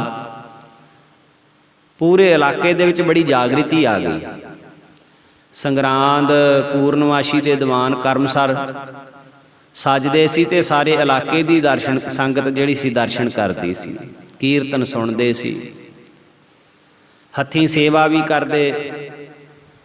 ਫਿਰ ਪੂਰਨ ਸ਼ਰਧਾਲੂ ਬਣ ਕੇ ਮਹਾਂਪੁਰਖਾਂ ਅੱਗੇ ਅਰਜ਼ਾਂ ਕਰਕੇ ਘਰਾਂ ਵਿੱਚ ਚਰਨ ਵੀ ਪਵਾਉਣ ਲੱਗ ਪਏ। ਸਭ ਤੋਂ ਪਹਿਲਾਂ ਖੇੜੇ ਪਿੰਡ 1929 ਈਸਵੀ ਵਿੱਚ ਹਜੂਰ ਦੇ ਚਰਨ ਪਏ। ਅਕਾਲੀ ਸੰਤੋਖ ਸਿੰਘ ਨੇ ਆਪਣੇ ਪੋਤਰੇ ਦੀ ਛਟੀ ਸਮੇਂ, ਜੋ ਕਿ ਮਹਾਂਪੁਰਖਾਂ ਦੇ ਬਚਨਾਂ ਨਾਲ ਹੀ ਹੋਇਆ ਸੀ, ਸੰਤ ਜੀ ਮਹਾਰਾਜ ਨੂੰ ਅਰਜ਼ ਕਰਕੇ ਜਥੇ ਦੇ ਸਿੰਘਾਂ ਪਾਸੋਂ ਅਖੰਡ ਪਾਠ ਕਰਵਾਇਆ। ਭੋਗ ਤੋਂ ਬਾਅਦ ਆਏ ਮਹਾਂਵਾਕ ਦੇ ਪਹਿਲੇ ਅੱਖਰ ਤੋਂ ਮਹਾਂਪੁਰਖਾਂ ਨੇ ਇਹਦਾ ਨਾਮ ਨਿਧਾਨ ਸਿੰਘ ਰੱਖਿਆ। ਹਜ਼ੂਰ ਦੇ 3 ਦੀਵਾਨ ਸਜੇ। ਆਪ ਜੀ ਨੇ ਗੁਰਦੁਆਰੇ ਸਾਹਿਬ ਗਿਆਨੀ ਹਰਨਾਮ ਸਿੰਘ ਦੇ ਪਾਸ ਹੀ ਆਪਣੀ ਰਿਹਾਇਸ਼ ਰੱਖੀ, ਜੋ ਕਿ ਸੰਤ ਜੀ ਮਹਾਰਾਜ ਰੇਰੂ ਸਾਹਿਬ ਵਾਲਿਆਂ ਦਾ ਸੇਵਕ ਸੀ। ਉਹਨਾਂ ਪਾਸ ਠਹਿਰ ਕੇ ਗੁਰਬਾਣੀ ਤੇ ਗੁਰ ਇਤਿਹਾਸ ਦੀ ਕਥਾ ਕਰਦਾ ਹੁੰਦਾ ਸੀ। ਉਸ ਤੋਂ ਬਾਅਦ ਤਾਂ ਆਪ ਜੀ ਦੇ ਹਰੇਕ ਸਾਲ ਹੀ ਚਰਨ ਪੈਂਦੇ ਰਹੇ, ਦੀਵਾਨ ਸਜਦੇ ਰਹੇ, ਅੰਮ੍ਰਿਤ ਪ੍ਰਚਾਰ ਹੁੰਦਾ ਰਿਹਾ। ਨਵੇਂ ਪ੍ਰੇਮੀ ਨਾਮ ਦੀ ਦਾਤ ਪ੍ਰਾਪਤ ਕਰਕੇ ਸਿੰਘ ਸਜਦੇ, ਪੁਰਾਣੇ ਹੋਰ ਸ਼ਰਧਾਲੂ ਬਣ ਜਾਂਦੇ। ਸਰਦਾਰ ਰਲਾ ਸਿੰਘ ਪਰਿਵਾਰ ਸਮੇਤ ਹਜੂਰ ਦਾ ਸ਼ਰਧਾਲੂ ਬਣਿਆ। ਆਪਣੇ ਪੋਤਰੇ ਦੇ ਜਨਮ ਸਮੇਂ 1941 ਵਿੱਚ ਮਹਾਂਪੁਰਸ਼ਾਂ ਦੇ ਚਰਨਾਂ ਵਿੱਚ ਅਰਜ਼ ਕਰਕੇ ਜਥੇ ਦੇ ਸਿੰਘਾਂ ਪਾਸੋਂ ਅਖੰਡ ਪਾਠ ਕਰਵਾਇਆ। ਦੀਵਾਨ ਵੀ ਸਜੇ। ਫਿਰ ਇਸਨੇ 1943 ਈਸਵੀ ਵਿੱਚ ਸੰਤ ਜੀ ਮਹਾਰਾਜ ਦੇ ਚਰਨ ਆਪਣੇ ਘਰ ਪਵਾਏ, ਅਖੰਡ ਪਾਠ ਹੋਇਆ, 3 ਦੀਵਾਨ ਸਜੇ। ਸਾਰਾ ਪਰਿਵਾਰ ਸ਼ਰਧਾਲੂ ਬਣ ਗਿਆ। ਸਰਦਾਰ ਚੰਨਣ ਸਿੰਘ, ਜੋ ਕਿ ਮਹਾਂਪੁਰਖਾਂ ਦਾ ਬਹੁਤ ਪ੍ਰੇਮੀ ਸੀ, ਕੋਈ ਨਿਰੰਕਾਰ ਦੀ ਖੇਡ ਐਸੀ ਵਾਪਰੀ ਵੀ ਇਸ ਦੇ 3 ਲੜਕੇ ਥੋੜ੍ਹੇ ਥੋੜ੍ਹੇ ਸਮੇਂ ਬਾਅਦ ਗੁਜ਼ਰ ਗਏ। ਇੱਕ 10 ਮਹੀਨਿਆਂ ਦਾ, ਇੱਕ 2 ਸਾਲ ਦਾ ਸੀ, ਤੇ ਤੀਸਰੇ ਦਾ ਅਜੇ ਜਨਮ ਹੀ ਹੋਇਆ ਸੀ ਵੀ ਉਹ ਵੀ ਚੜ੍ਹਾਈ ਕਰ ਗਿਆ। ਹੁਣ ਇੱਕ ਪਰਿਵਾਰ ਦੇ ਵਿੱਚ 3 ਲੜਕੇ ਚੜ੍ਹਾਈ ਕਰ ਜਾਣ ਤੇ ਉਦਾਸੀ ਹੋਣੀ ਤਾਂ ਸਹਿਜ ਹੀ ਹੈ। ਸਾਰਾ ਪਰਿਵਾਰ ਉਦਾਸ ਰਿਹਾ ਕਰੇ। ਪਰਮੇਸ਼ਰ ਨੇ ਖੇਡ ਵਰਤਾਈ। ਚੌਥੇ ਬੱਚੇ ਦੇ ਪੈਦਾ ਹੋਣ ਦਾ ਸਮਾਂ ਨੇੜੇ ਆਇਆ। ਲੋਕਾਂ ਨੇ ਬੜੇ ਉਪਾਅ ਦੱਸੇ ਕਿ ਧਾਗੇ ਤਵੀਤ ਕਰਵਾ ਲਓ। ਕਿਸੇ ਨੇ ਕਿਹਾ ਵੀ ਮੁਸਲਮਾਨੀ ਪੀਰ ਦੀ ਸੁਖਣਾ ਸੁੱਖ ਲਓ। ਪਰ ਸਰਦਾਰ ਚੰਨਣ ਸਿੰਘ ਜੋ ਸੀ, ਕੋ ਮਹਾਂਪੁਰਸ਼ਾਂ ਦਾ ਸ਼ਰਧਾਲੂ ਸੀ, ਉਹਨੇ ਕਿਸੇ ਦੀ ਇੱਕ ਨਾ ਮੰਨੀ।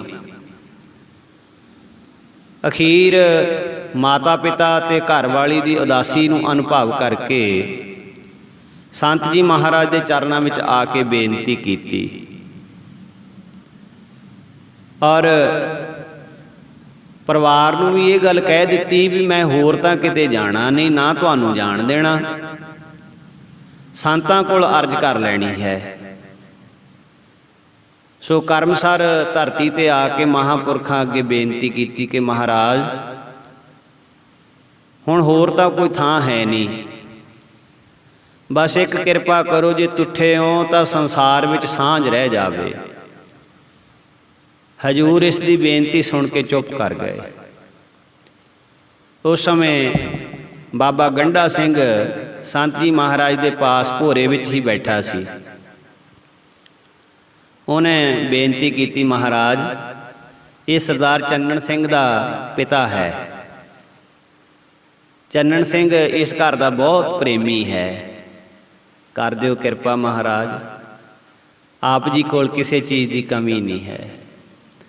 ਤਾਂ ਸੰਤ ਮਹਾਰਾਜ ਹੱਸ ਕੇ ਬਾਬਾ ਗੰਡਾ ਸਿੰਘ ਨੂੰ ਕਹਿਣ ਲੱਗੇ, ਬਾਬਾ ਫਿਰ ਤੂੰ ਹੀ ਕਰ ਦੇ ਬਚਨ, ਸਾਡੇ ਪਾਸੋਂ ਕਿਉਂ ਕਰਵਾਉਣਾ ਹੈ।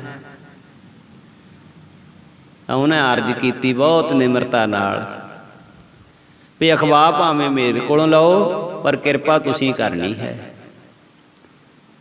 ਤੇ ਸੰਤ ਮਹਾਰਾਜ ਹੱਸ ਪਏ। ਸੰਤਾਂ ਦਾ ਬਚਨ ਮੰਨ ਕੇ ਬਾਬਾ ਗੰਡਾ ਸਿੰਘ ਕਹਿਣ ਲੱਗਾ, ਬਾਬਾ ਜਾ ਤੇਰੇ ਘਰ ਪੋਤਰਾ ਹੋ ਜਾਏਗਾ, ਪਰ ਉਹਦੇ ਜਨਮ ਤੋਂ ਬਾਅਦ ਘਰ ਵਿੱਚ ਅਖੰਡ ਪਾਠ ਕਰਵਾ ਦੇਈਂ।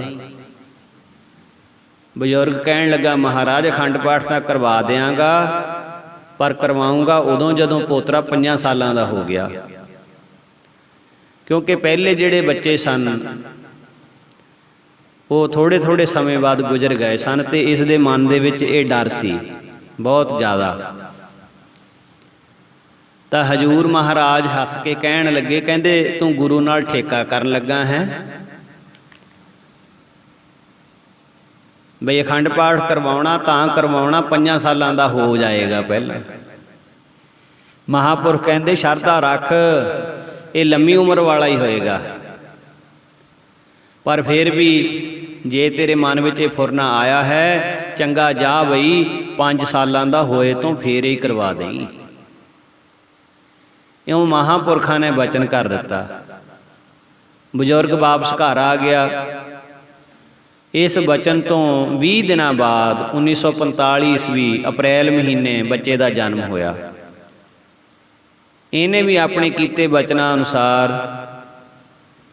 1949 ਦੇ ਸਤੰਬਰ ਮਹੀਨੇ ਵਿੱਚ ਫਿਰ ਹਜੂਰ ਦੇ ਚਰਨ ਪਵਾਏ ਤੇ ਅਖੰਡ ਪਾਠ ਸਾਹਿਬ ਕਰਵਾਇਆ। ਸੰਤ ਜੀ ਮਹਾਰਾਜ ਨੇ 3 ਦੀਵਾਨ ਸਜਾਏ। ਫਿਰ ਬਾਬਾ ਗੰਡਾ ਸਿੰਘ ਜੀ ਵੀ ਨਾਲ ਸਨ। ਘਰ ਵਾਲਿਆਂ ਨੇ ਇੱਕ ਸਾਧ ਬਚਨ ਅਟਲਾਦਾ ਦੇ ਬਚਨਾਂ ਨੂੰ ਸੱਤ ਹੋਇਆ ਜਾਣ ਕੇ ਬੱਚੇ ਦਾ ਨਾਮ ਵੀ ਸਾਧ ਰੱਖ ਲਿਆ। ਸੰਤ ਮਹਾਰਾਜ ਨੇ ਨਾਮ ਜਸਵੰਤ ਸਿੰਘ ਰੱਖਿਆ, ਪਰ ਜ਼ਿਆਦਾਤਰ ਸਾਧ ਹੀ ਪ੍ਰਪੱਕ ਹੋ ਗਿਆ। ਸਾਰੇ ਸਾਧ ਕਰਕੇ ਹੀ ਸੱਦਦੇ ਸਨ ਉਸ ਨੂੰ। ਇਸ ਤੋਂ ਬਾਅਦ ਸਰਦਾਰ ਚੰਨਣ ਸਿੰਘ ਦੇ ਘਰ 3 ਲੜਕੇ ਹੋਰ ਜਨਮੇ। ਸੋ ਮਹਾਂਪੁਰਖਾਂ ਦੀ ਰਸਨਾ 'ਤੇ ਪਰਮੇਸ਼ਰ ਵਸਦਾ ਹੈ। ਇਹ ਗੁਰੂ ਸਾਹਿਬ ਨੇ ਬਾਣੀ ਵਿੱਚ ਵੀ ਦੱਸਿਆ ਹੈ, ਪ੍ਰਭ ਜੀ ਵਸੈ ਸਾਧ ਕੀ ਰਸਨਾ। ਸਾਧੂ ਦੀ ਰਸਨਾ 'ਤੇ ਪਰਮੇਸ਼ਰ ਦਾ ਵਾਸਾ ਹੈ। ਜੋ ਮੁਖ ਤੋਂ ਕਹਿ ਦਿੰਦੇ ਹਨ ਉਹ ਬਚਨ ਸੱਤ ਹੋ ਜਾਂਦਾ ਹੈ। ਇੱਕ ਦਿਨ ਸ਼ਾਮ ਦੇ ਦੀਵਾਨ ਵਿੱਚ ਹਜੂਰ ਨੇ ਪ੍ਰੇਮੀਆਂ ਨੂੰ ਉਪਦੇਸ਼ ਦਿੱਤਾ ਕਿ ਗੁਰਮੁਖੋ, ਇਹ ਜਿਹੜਾ ਸਰੀਰ ਹੈ ਬਹੁਤ ਦੁਰਲੱਭ ਹੈ, ਵੱਡੇ ਭਾਗਾਂ ਦੇ ਨਾਲ ਇਹ ਪ੍ਰਾਪਤ ਹੋਇਆ ਹੈ। ਇਸ ਨੂੰ ਪਾ ਕੇ ਜੋ ਪਰਮੇਸ਼ਰ ਦੀ ਬੰਦਗੀ ਨਹੀਂ ਕਰਦਾ, ਉਹ ਸਮਝ ਲਓ ਵੀ ਆਪਣੇ ਹੱਥ ਵਿੱਚ ਤਿੱਖਾ ਛੁਰਾ ਲੈ ਕੇ ਆਪਣੀ ਆਤਮਾ ਨੂੰ ਕਤਲ ਕਰ ਰਿਹਾ ਹੈ। ਰੱਬ ਨੂੰ ਭੁਲਾਉਣ ਨਾਲੋਂ ਤਾਂ ਮੌਤ ਚੰਗੀ ਹੈ। ਨਾਮ ਤੋਂ ਵਿਹੀਣ ਜੀਵਨ ਨਿਸਫਲ ਹੈ। ਖਾਣਾ ਪੀਣਾ, ਹੱਸਣਾ ਖੇਡਣਾ, ਸ਼ਿੰਗਾਰ ਕਰਨੇ ਉਹ ਇਸ ਤਰ੍ਹਾਂ ਹਨ ਜਿਵੇਂ ਕੋਈ ਮੁਰਦੇ ਦੇ ਸਰੀਰ ਨੂੰ ਸ਼ਿੰਗਾਰ ਰਿਹਾ ਹੋਵੇ। ਨਾਮ ਬਿਨਾ ਜੇਤਾ ਬਿਉਹਾਰ, ਜਿਉ ਮਿਰਤਕ ਮਿਥਿਆ ਸੀਗਾਰ। ਅਨਕ ਬਸਤਰ ਸੁੰਦਰ ਪਹਿਰਾਇਆ, ਜਿਉ ਡਰਨਾ ਖੇਤ ਮਾਹੇ ਡਰਾਇਆ। ਨਾਮ ਤੋਂ ਬਿਨਾ ਇਹ ਸਰੀਰ, ਇਹ ਦੇਹ ਅਵਿਦਿਆ ਦੀ ਨੀਂਦ ਵਿੱਚ ਸੁੱਤੀ ਪਈ ਹੈ। ਇਹ ਸੁੱਤੀ ਹੋਈ ਦੇਹ ਜੋ ਜੀਵ ਆਤਮਾ ਰੂਪ ਪਤੀ ਹੈ, ਇਹ ਦੇਹੀ ਇੱਕ ਪਤਨੀ ਦੀ ਤਰ੍ਹਾਂ ਹੈ, ਪਰ ਇਹਨੇ ਆਪਣੇ ਆਪ ਨੂੰ ਜਗਾਇਆ ਨਹੀਂ। ਇਹਦੀਆਂ ਸੁੰਦਰ ਅੱਖਾਂ ਮੈਲੀ ਦ੍ਰਿਸ਼ਟੀ ਦੇ ਨਸ਼ੇ ਵਿੱਚ ਬੇਹੋਸ਼ ਹੋ ਕੇ ਸੁੱਤੀਆਂ ਹੋਈਆਂ ਹਨ। ਜੋ ਪਰਮਾਤਮਾ ਦਾ ਜਸ ਸੁਣਨ ਵਾਸਤੇ, ਸੱਚ ਸੁਣਨ ਵਾਸਤੇ ਕੰਨ ਦਿੱਤੇ ਸਨ, ਇਹ ਨਿੰਦਾ ਅਤੇ ਨਿੰਦਕਾਂ ਦੀਆਂ ਵਿਚਾਰਾਂ ਦੀ ਜ਼ਹਿਰ ਦੇ ਨਾਲ ਅਧਮੋਏ ਹੋਏ ਪਏ ਹਨ। ਰਸਨਾ ਜੋ ਪਰਮੇਸ਼ਰ ਦਾ ਸਿਮਰਨ ਤੇ ਜਸ ਕਰਨ ਵਾਸਤੇ ਦਿੱਤੀ ਸੀ, ਇਹ ਮਿੱਠੇ ਸਵਾਦਾਂ ਦੇ ਵਿੱਚ, ਲਾਲਚ ਦੇ ਵਿੱਚ ਆ ਕੇ ਸੁੱਤੀ ਹੋਈ ਹੈ। ਮਨ ਵੀ ਮਾਇਆ ਦੇ ਅਨੋਖੇ ਜਾਦੂ ਚਮਤਕਾਰਾਂ ਦੇ ਵਿੱਚ ਸੁੱਤਾ ਹੋਇਆ ਹੈ। ਇਸ ਦੇਹ ਰੂਪੀ ਘਰ ਦੇ ਵਿੱਚ ਇਹ ਸੁੱਤੇ ਪਏ ਹਨ। ਕੋਈ ਨਹੀਂ ਜਾਗਦਾ। ਆਪਣੀ ਸਾਰੀ ਪੂੰਜੀ ਉਹੋ ਹੀ ਪ੍ਰਾਪਤ ਕਰ ਸਕਦਾ ਹੈ ਜੋ ਜਾਗਦਾ ਹੋਵੇ। ਨੈਨੋ ਨੀਂਦ ਪਰ ਦ੍ਰਿਸ਼ਟ ਵਿਕਾਰ, ਸ਼ਰਵਣ ਸੋਏ ਸੁਣ ਨਿੰਦ ਵਿਚਾਰ। ਰਸਨਾ ਸੋਈ ਲੋਭ ਮੀਠੈ ਸਾਧ, ਮਨ ਸੋਇਆ ਮਾਇਆ ਬਿਸਮਾਦ। ਇਸ ਗ੍ਰਹਿ ਮਹਿ ਕੋਈ ਜਾਗਤ ਰਹੈ, ਸਾਬਤ ਵਸਤ ਉਹ ਆਪਣੀ ਲਹੈ ਰਹਾਉ। ਸਗਲ ਸਹੇਲੀ ਆਪਣੇ ਰਸ ਮਾਤੀ, ਗ੍ਰਹਿ ਆਪਣੇ ਕੀ ਖਬਰ ਨ ਜਾਤੀ। ਮੁਸਨਹਾਰ ਪੰਚ ਬਟਵਾਰੇ, ਸੂਨੇ ਨਗਰ ਪਰੇ ਠਗ ਹਾਰੇ। ਉਨ ਤੇ ਰਾਖੈ ਬਾਪ ਨ ਮਾਈ, ਉਨ ਤੇ ਰਾਖੈ ਮੀਤ ਨ ਭਾਈ। ਦਰਬ ਸਿਆਣਪ ਨਾ ਹੋਏ ਰਹਤੇ, ਸਾਧ ਸੰਗ ਓਏ ਦੁਸ਼ਟ ਵਸ ਹੋਤੇ। ਕਰ ਕਿਰਪਾ ਮੋਹਿ ਸਾਰੰਗ ਪਾਣ, ਸੰਤਨ ਧੂਰ ਸਰਬ ਨਿਧਾਨ। ਸਾਬਤ ਪੂੰਜੀ ਸਤਿਗੁਰ ਸੰਗ, ਨਾਨਕ ਜਾਗੈ ਪਾਰ ਬ੍ਰਹਮ ਕੈ ਰੰਗ। ਸੋ ਜਾਗੈ ਜਿਸ ਪ੍ਰਭ ਕਿਰਪਾਲ, ਇਹ ਪੂੰਜੀ ਸਾਬਤ ਧਨ ਮਾਲ। ਰਹਾਉ ਦੂਜਾ। ਗੌੜੀ ਗਵਾਰੇਰੀ ਦੇ ਵਿੱਚ ਸਤਿਗੁਰੂ ਗੁਰੂ ਅਰਜਨ ਦੇਵ ਜੀ ਮਹਾਰਾਜ ਜੀਆਂ ਨੇ ਐਸਾ ਬਚਨ ਇਸ ਸਰੀਰ ਪ੍ਰਤੀ, ਇਹਨਾਂ ਗਿਆਨ ਇੰਦਰੀਆਂ ਪ੍ਰਤੀ, ਕਰਮ ਇੰਦਰੀਆਂ ਪ੍ਰਤੀ ਕੀਤਾ ਹੈ। ਸੋ ਮਹਾਂਪੁਰਖਾਂ ਨੇ ਉਪਦੇਸ਼ ਦਿੰਦਿਆਂ ਅੱਗੇ ਬਚਨ ਕੀਤਾ ਵੀ ਚੰਗੀ ਘੜੀ ਦੀ ਬੜੀ ਵੱਡੀ ਨਿਸ਼ਾਨੀ ਹੈ। ਜਿਵੇਂ ਹਨੇਰੀ ਆਉਣ ਤੋਂ ਪਹਿਲਾਂ ਹਵਾ ਬੰਦ ਹੋ ਜਾਂਦੀ ਹੈ, ਮੀਂਹ ਪੈਣ ਤੋਂ ਪਹਿਲਾਂ ਬੱਦਲ ਆ ਜਾਂਦੇ ਹਨ, ਠੰਡੀ ਹਵਾ ਚੱਲਣ ਲੱਗ ਪੈਂਦੀ ਹੈ। ਇਸੇ ਤਰ੍ਹਾਂ ਜਦੋਂ ਅਧਿਆਤਮਕ ਸੁਲੱਖਣੀ ਘੜੀ ਆਉਂਦੀ ਹੈ ਤਾਂ ਮਨੁੱਖ ਦਾ ਅੰਦਰ ਵਾਹਿਗੁਰੂ ਦੀ ਵਡਿਆਈ ਕਰਨ ਨੂੰ ਕਰਦਾ ਹੈ। ਮੁੜ ਮੁੜ ਕੇ ਪੂਰੇ ਉਤਸ਼ਾਹ ਦੇ ਨਾਲ ਪਰਮੇਸ਼ਰ ਦੇ ਗੁਣ ਗਾਉਣ ਨੂੰ ਅੰਦਰੋਂ ਖਿੱਚ ਪੈਂਦੀ ਹੈ। ਇਸ ਦਾ ਭਾਵ ਇਹ ਹੈ ਕਿ ਉਹ ਭਾਗਾਂ ਵਾਲੀ ਸੁਲੱਖਣੀ ਘੜੀ ਆਈ ਹੈ। ਉਹਨਾਂ ਦੀ ਰਸਨਾ ਗੁਣਾਂ ਨੂੰ ਗਾਉਂਦੀ ਹੋਈ ਗੁਣਵੰਤੀ ਬਣ ਜਾਂਦੀ ਹੈ। ਨੇਕ ਮਹਾਂਪੁਰਸ਼ਾਂ ਦੀ ਸੰਗਤ ਕਰਨ ਨੂੰ ਅੰਦਰ ਕਾਹਲਾ ਪੈਂਦਾ ਹੈ। ਰਸਨਾ ਗੀਦੀ ਬੋਲਤ ਰਾਮ, ਪੂਰਨ ਹੋਏ ਸਗਲੇ ਕਾਮ। ਆਪਣੀ ਜਾਨ, ਆਪਣਾ ਸਰੀਰ ਅਤੇ ਆਪਣਾ ਧਨ ਸਭ ਕੁਝ ਪਰਮਾਤਮਾ ਦਾ ਹੀ ਦਿਸਣ ਲੱਗ ਪੈਂਦਾ ਹੈ। ਪ੍ਰਭੂ ਅੰਗ ਸੰਗ ਪ੍ਰਤੀਤ ਹੁੰਦਾ ਹੈ। ਜਦੋਂ ਸੁਲੱਖਣੀ ਘੜੀ ਆਉਂਦੀ ਹੈ ਤਾਂ ਨਾਮ ਦਾ ਜਿਹੜਾ ਸਵਾਦ ਹੈ ਉਹ ਕਹਿਣ ਕਥਨ ਤੋਂ ਪਰੇ ਹੁੰਦਾ ਹੈ। ਇਹ ਸੁੱਖ ਅਮਿਤ ਅਤੋਲ, ਇਹਨੂੰ ਗਿਣਿਆ ਮਿਣਿਆ ਨਹੀਂ ਜਾ ਸਕਦਾ। ਪਰਮੇਸ਼ਰ ਨੇ ਜੀਵ ਨੂੰ ਪਰਖਣ ਵਾਸਤੇ ਸੁੰਦਰ ਸਰੀਰ ਤੇ ਅੰਗ ਪ੍ਰਤੰਗ ਦਿੱਤੇ ਹਨ ਕਿ ਇਹਨਾਂ ਦੁਆਰਾ ਮੇਰੀ ਬੰਦਗੀ ਕਰਨੀ ਹੈ ਜਾਂ ਐਵੇਂ ਨਿਸਫਲ ਗਵਾਉਣਾ ਹੈ। ਯਾ ਧਨ ਜੋਬਨ ਅਰ ਸੁਤ ਦਾਰਾ, ਪੇਖਨ ਕਉ ਜੋ ਦਇਓ। ਤਿਨਿ ਹੀ ਮਾਹਿ ਅਟਕ ਜੋ ਉਰਜੇ, ਇੰਦਰੀ ਪ੍ਰੇਰ ਲਿਓ। ਇਸ ਅਵਿਦਿਆ ਦੀ ਨੀਂਦ ਵਿੱਚ ਸੁੱਤੇ ਜੀਵ ਨੂੰ ਮਹਾਂਪੁਰਸ਼ ਜਗਾਉਂਦੇ ਹਨ, ਦੱਸਦੇ ਹਨ ਕਿ ਤੂੰ ਤਾਂ ਭਾਈ ਬਹੁਤ ਵੱਡਾ ਬਾਦਸ਼ਾਹ ਹੈ, ਆਪਣੇ ਆਤਮ ਧਨ ਦੀ ਸੰਭਾਲ ਕਰ ਲੈ। ਗੁਰਸਿੱਖਾ ਜਾਗ, ਤੂੰ ਪਾਤਸ਼ਾਹ ਹੈ, ਫਕੀਰ ਨਹੀਂ ਹੈ। ਸੋ ਇਸ ਪ੍ਰਕਾਰ ਮਹਾਂਪੁਰਖ ਹਮੇਸ਼ਾ ਸੰਸਾਰ ਦੇ ਲੋਕਾਂ ਨੂੰ ਸੱਚ ਦਾ ਉਪਦੇਸ਼ ਕਰਾਉਂਦੇ ਹੋਏ ਜਗਾਉਂਦੇ ਹਨ, ਹੋਕਾ ਦਿੰਦੇ ਹਨ ਕਿ ਭਾਈ ਇਹ ਜੀਵਨ ਇੱਕ ਦਿਨ ਬਤੀਤ ਹੋ ਜਾਣਾ ਹੈ। ਜੇਕਰ ਆਪਣੇ ਸਮੇਂ ਨੂੰ ਨਾ ਸੰਭਾਲਿਆ ਤਾਂ ਫਿਰ ਪਛਤਾਉਣਾ ਪਵੇਗਾ। ਸੋ ਮਹਾਂਪੁਰਖਾਂ ਦਾ ਜੀਵਨ ਹੀ ਪਰਉਪਕਾਰੀ ਹੁੰਦਾ ਹੈ। ਸਮੇਂ ਸਮੇਂ ਅਨੁਸਾਰ ਸੰਤ ਜੀ ਮਹਾਰਾਜ ਦੇ ਪਾਸ ਜਿਵੇਂ ਜਿਵੇਂ ਹੋਰ ਪ੍ਰੇਮੀ ਆਪਣਾ ਜੀਵਨ ਸਫਲ ਕਰਨ ਵਾਸਤੇ ਆਏ, ਸੰਤ ਇੰਦਰ ਸਿੰਘ ਜੀ ਦੇ ਬਾਬਤ ਪਿੱਛੇ ਵੀ ਆਪ ਜੀ ਨੇ ਸਰਵਣ ਕੀਤਾ ਸੀ ਜਦੋਂ ਸੰਤ ਇੰਦਰ ਸਿੰਘ ਜੀ ਨੇ ਪਹਿਲੀ ਵਾਰੀ ਅਸਥਾਨ ਦੇ ਦਰਸ਼ਨ ਕੀਤੇ ਸਨ ਤਾਂ ਬਹੁਤ ਪ੍ਰਸੰਨ ਹੋਏ ਸਨ। ਸਵੇਰੇ ਅਸਥਾਨ ਵਾਸੀ ਤਪੱਸਿਆ ਲਈ ਜਾਗ ਕੇ ਇਸ਼ਨਾਨ ਕਰਨ ਲੱਗੇ ਤਾਂ ਇਤਨੇ ਨੂੰ ਸਾਹਮਣੇ ਮਹਾਂਪੁਰਖ ਆਉਂਦੇ ਤੱਕੇ ਤਾਂ ਸੰਤ ਇੰਦਰ ਸਿੰਘ ਜੀ ਨੇ ਦੌੜ ਕੇ ਚਰਨਾਂ 'ਤੇ ਸੀਸ ਰੱਖਿਆ। ਜਾਣੀ ਜਾਣ ਦਾਤਾ ਜੀ ਨੇ ਸੁਭਾਵਿਕ ਬਚਨ ਕੀਤਾ, ਕਹਿੰਦੇ ਤੁਸੀਂ ਤਾਂ ਅਜੇ ਕੱਲ੍ਹ ਸ਼ਾਮੀ ਆਏ ਹੋ, ਜੇਕਰ ਆਰਾਮ ਕਰਨਾ ਤਾਂ ਕਰ ਸਕਦੇ ਹੋ। ਤਾਂ ਅੱਗਿਓਂ ਸੰਤ ਇੰਦਰ ਸਿੰਘ ਜੀ ਕਹਿਣ ਲੱਗੇ, ਕਹਿੰਦੇ ਮਹਾਰਾਜ ਅੱਗੇ ਵੀ ਮੈਂ ਹਰ ਰੋਜ਼ ਇਸੇ ਟਾਈਮ ਉੱਠਦਾ ਹਾਂ, ਇਸ਼ਨਾਨ ਕਰਦਾ ਹਾਂ, ਪਰ ਜਿਵੇਂ ਅੱਜ ਆਪ ਜੀ ਦਾ ਹੁਕਮ ਹੋਵੇ ਉਸ ਤਰ੍ਹਾਂ ਕਰ ਲੈਂਦੇ ਹਾਂ।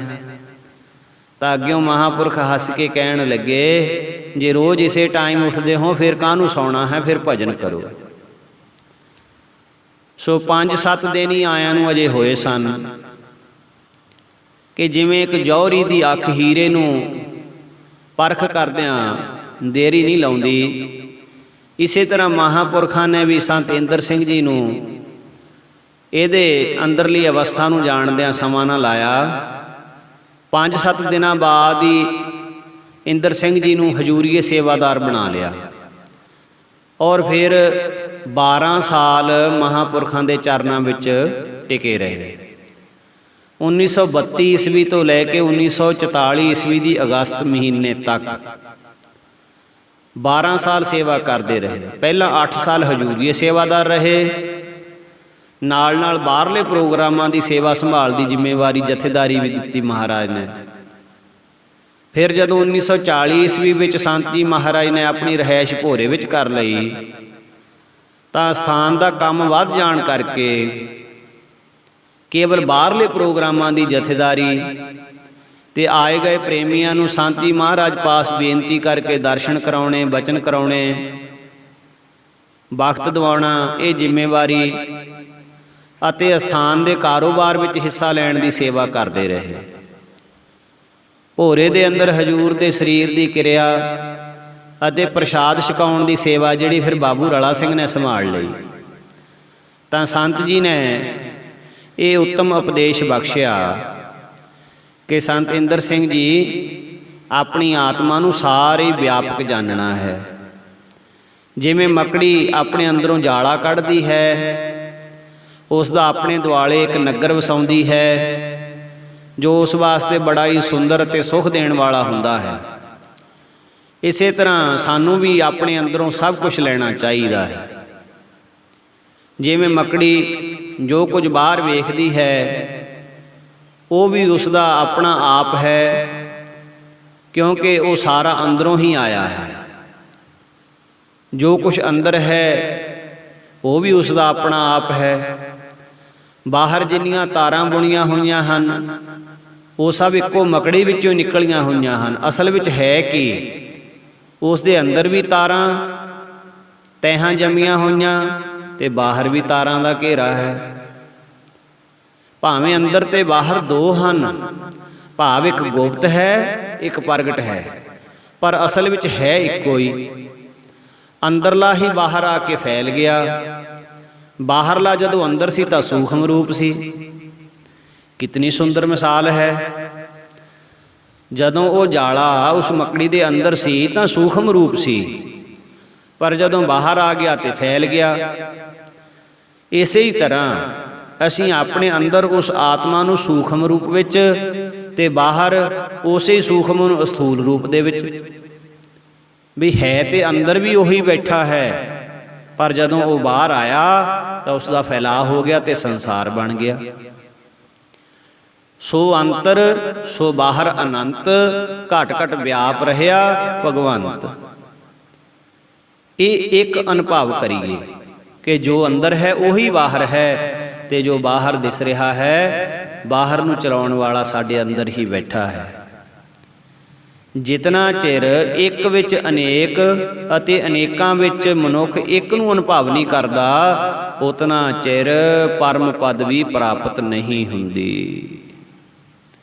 ਬਹੁਤ ਉੱਚੀ ਪੜ੍ਹਾਈ ਹੈ, ਬਹੁਤ ਉੱਚੀ ਡਿਗਰੀ ਦੀ ਬਾਤ ਮਹਾਂਪੁਰਖ ਸਮਝਾ ਰਹੇ ਹਨ ਕਿ ਜੋ ਅੰਦਰ ਹੈ ਉਸ ਨੂੰ ਬਾਹਰ ਵੇਖਣਾ, ਤੇ ਜੋ ਬਾਹਰ ਹੈ ਉਸ ਨੂੰ ਆਪਣੇ ਅੰਦਰ ਅਨੁਭਵ ਕਰਨਾ।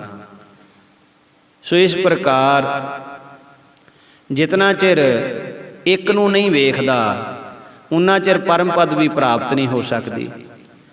ਇਹ ਮਕੜੀ ਚਾਅ ਵਿੱਚ ਆ ਕੇ ਜਾਲੇ ਦਾ ਤੰਬੂ ਬਾਹਰ ਲਾ ਲੈਂਦੀ ਹੈ ਤੇ ਚਾਅ ਦੇ ਵਿੱਚ ਇਕੱਠਾ ਕਰ ਲੈਂਦੀ ਹੈ।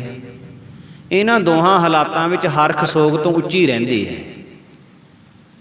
ਇਸੇ ਤਰ੍ਹਾਂ ਅੰਦਰ ਬਾਹਰ ਕੇਵਲ ਇੱਕ ਉੱਪਰ ਆਸ਼ਾ ਅਤੇ ਇੱਕ ਉੱਪਰ ਭਰੋਸਾ ਰੱਖਣਾ ਚਾਹੀਦਾ ਹੈ। ਆਪਣੇ ਆਪ ਨੂੰ ਉਸ ਇੱਕ ਦਾ ਅੰਗ ਸਮਝ ਕੇ ਹਰ ਸਮੇਂ ਉਤਸ਼ਾਹ ਵਿੱਚ ਰਹਿਣਾ ਚਾਹੀਦਾ ਹੈ। ਉਸ ਇੱਕ ਦੇ ਮਹਾਰਸ ਨੂੰ ਛੱਡ ਕੇ ਅਨੇਕ ਪ੍ਰਕਾਰ ਸੰਸਾਰ ਭਿੰਨ ਭਿੰਨ ਰੰਗਾਂ ਦੇ ਵਿੱਚ ਰਸਾਂ ਦੇ ਵਿੱਚ ਖਚਿਤ ਨਹੀਂ ਹੋਣਾ ਚਾਹੀਦਾ। ਇੱਕ ਪਰਮੇਸ਼ਰ ਦਾ ਹੀ ਸਾਰਾ ਪਸਾਰਾ ਹੈ।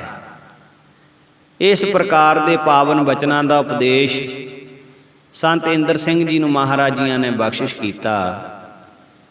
ਸੰਤ ਇੰਦਰ ਸਿੰਘ ਜੀ ਨੇ ਮਹਾਰਾਜ ਜੀਆਂ ਦੀ ਸੇਵਾ ਵਿੱਚ ਰਹਿ ਕੇ ਬੇਅੰਤ ਖੁਸ਼ੀਆਂ ਹਜ਼ੂਰ ਤੋਂ ਪ੍ਰਾਪਤ ਕੀਤੀਆਂ। ਇਸੇ ਤਰ੍ਹਾਂ ਕਾਂਗਸਾਂ ਪਿੰਡ ਦੇ ਪ੍ਰੀਤਮ ਸਿੰਘ ਜੀ, ਜਿਸ ਦੀ ਉਮਰ 10 ਕੁ ਸਾਲ ਦੀ ਸੀ ਉਸ ਵੇਲੇ, 1930 ਈਸਵੀ ਦੇ ਲਗਭਗ ਸੰਤ ਜੀ ਮਹਾਰਾਜ ਦੇ ਚਰਨਾਂ ਵਿੱਚ ਆ ਕੇ ਟਿਕ ਗਏ। ਇੱਥੇ 10-12 ਸਾਲ ਰਹੇ। ਹਜ਼ੂਰ ਤੋਂ ਉਪਦੇਸ਼ ਲੈ ਕੇ ਗੁਰੂ ਘਰ ਦੀ ਸੇਵਾ ਵੀ ਕਰਦੇ ਰਹੇ ਤੇ ਪ੍ਰੇਮ ਦੀ ਮਸਤੀ ਦੇ ਵਿੱਚ ਹਮੇਸ਼ਾ ਮਗਨ ਰਹਿੰਦੇ। ਜਿਨ੍ਹਾਂ ਨੂੰ ਲੱਗਾ ਸ਼ੌਂਕ ਮੌਲਾ ਦਾ, ਉਹ ਸਭ ਕੁਝ ਸਿਰ ਤੇ ਝੱਲਦੇ। ਝੱਖੜ ਝਾਂਜੇ ਲੱਖ ਹਨੇਰੀਆਂ, ਉਹ ਵਾਂਗ ਸੁਮੇਰ ਨਾ ਹੱਲਦੇ। ਭੁੱਖ ਵਿੱਚ ਰੱਜਣ ਨੰਗ ਵਿੱਚ ਕੱਜਣ, ਉਹ ਭੁੱਖੇ ਨੇ ਕਿਸ ਗੱਲ ਦੇ। ਸੰਤ ਰੇਣ ਜਿਨੀ ਅੱਖੀਂ ਡਿਠਾ, ਕੀ ਆਖਣ ਸੁਣ ਇੱਕ ਪਲ ਦੇ। ਉਹਨਾਂ ਦੇ ਮਨ ਵਿੱਚ ਤਾਂ ਇਹ ਨਿਸ਼ਚਾ ਹੈ, ਜੇ ਸੁਖ ਦੇ ਤਾਂ ਤੁਝ ਹੈ ਅਰਾਧੀ, ਦੁੱਖ ਵੀ ਤੁਝ ਹੈ ਧਿਆਈ। ਜੇ ਭੁੱਖ ਦੇਹ ਤਾਂ ਇਤ ਹੀ ਰਾਜਾ, ਦੁੱਖ ਵਿੱਚ ਸੂਖ ਮਨਾਈ। ਔਰ ਇਹੋ ਹੀ ਕਹਿੰਦੇ ਹਨ, ਤੁਧੋਂ ਭੁੱਲਿਆਂ ਦੁੱਖ ਘਨੇਰੇ, ਤੁਧ ਡਿਠਿਆਂ ਦੁੱਖ ਨਾ ਕੋਈ। ਜੇ ਦੁੱਖ ਹੁੰਦਾ ਤਾਂ ਮਨਸੂਰ ਨਾ ਰੋਂਦਾ, ਜਿਹਨੂੰ ਸੇਜਾਂ ਸੂਲੀ ਹੋਈ। ਸ਼ਮਸ ਖਲ ਪੱਠੀ ਲੱਥੀ, ਦਰ ਦਰ ਮਿਲੇ ਨਾ ਢੋਈ। ਸੰਤ ਰੇਣ ਸੁਖ ਉਹੋ ਹੀ ਜਾਣਨ, ਹੋਰ ਬੀਆ ਨਾ ਜਾਣੇ ਕੋਈ। ਸੋ ਇਸ ਪ੍ਰਕਾਰ ਸੰਤ ਜੀ ਮਹਾਰਾਜ ਦੇ ਪਾਸ ਰਹਿੰਦਿਆਂ ਸੰਤ ਪ੍ਰੀਤਮ ਸਿੰਘ ਜੀ ਨੇ ਵੀ ਆਪਣਾ ਜੀਵਨ ਸਫਲ ਕੀਤਾ।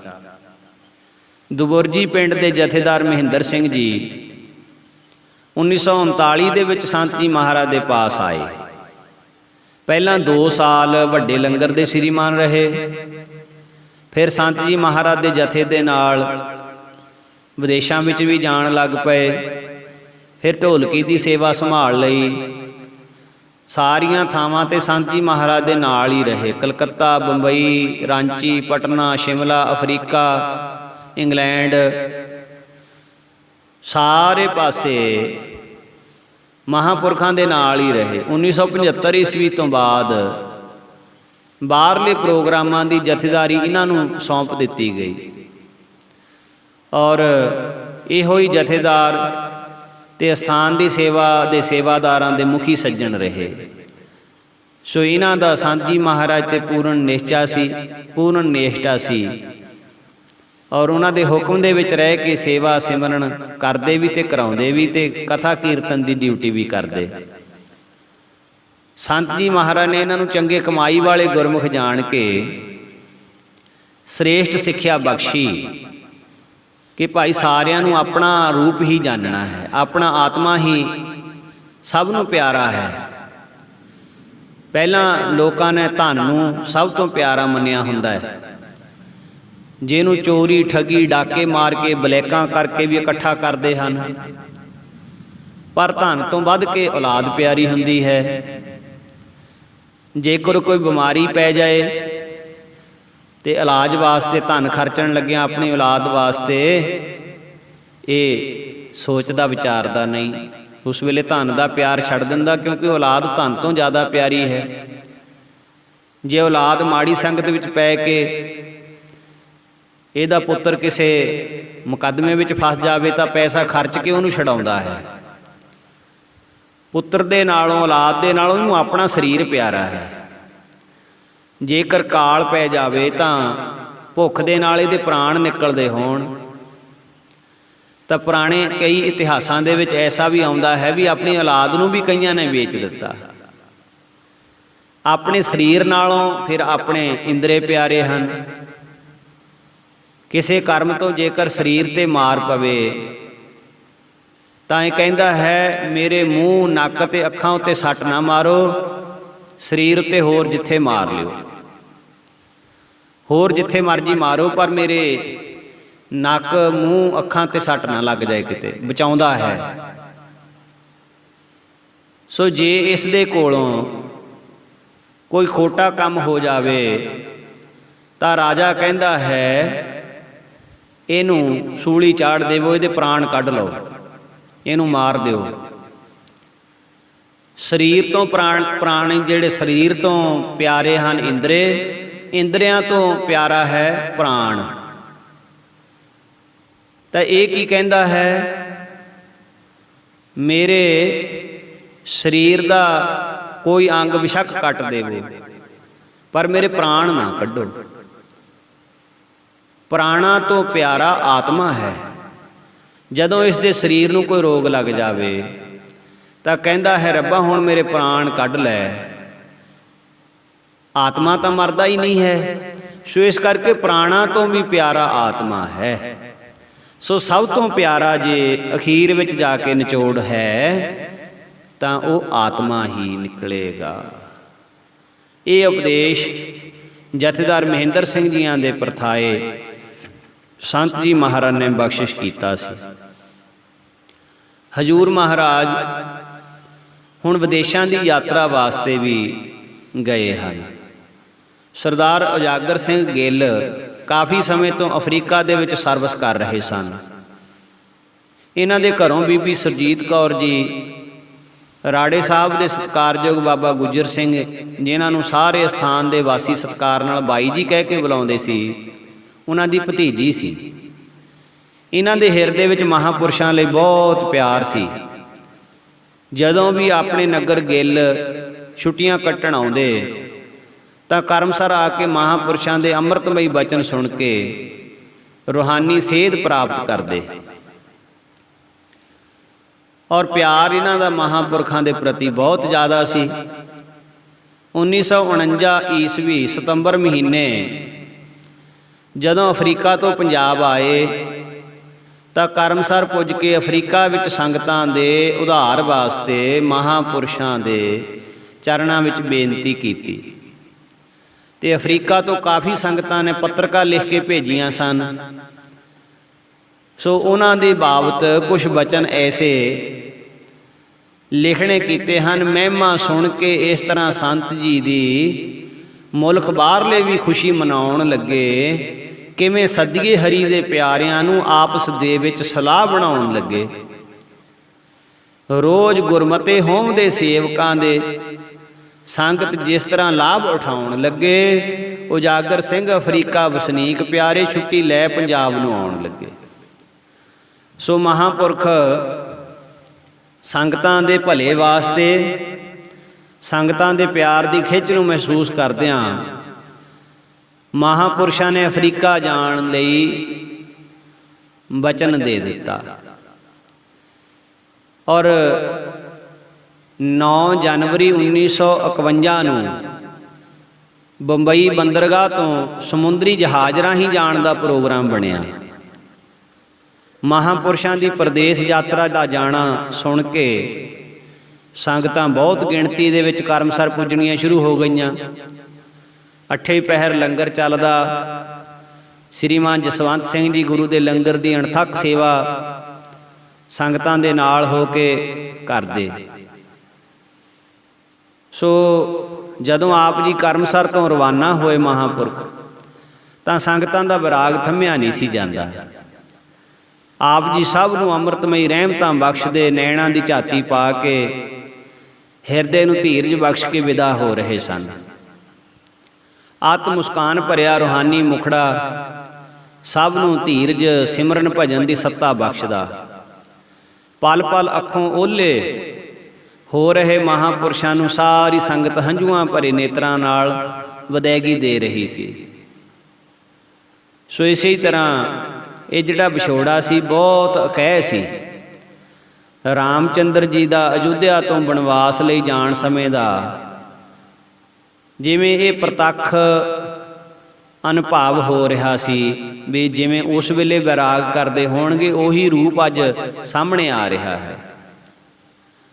ਮਹਾਂਪੁਰਖਾਂ ਦੇ ਨਾਲ ਡੇਰੇ ਦੇ ਪਰਮ ਸਤਿਕਾਰਯੋਗ ਸੰਤ ਰਲਾ ਸਿੰਘ ਜੀ, ਬਾਬੂ ਜੀ, ਭਾਈ ਹਰਭਜਨ ਸਿੰਘ ਜੀ, ਭਾਈ ਬਚਨ ਸਿੰਘ ਜੀ, ਭਾਈ ਲਿਵਤਾਰ ਸਿੰਘ, ਭਾਈ ਭਾਗ ਸਿੰਘ ਜੀ, ਜਥੇਦਾਰ ਸਾਹਿਬ ਸਿੰਘ ਜੀ, ਸੰਤ ਮਹਿੰਦਰ ਸਿੰਘ ਜੀ, ਇਹਨਾਂ ਸਿੱਖਾਂ ਨੂੰ ਜਾਣ ਦਾ ਸੁਭਾਗ ਪ੍ਰਾਪਤ ਹੋਇਆ।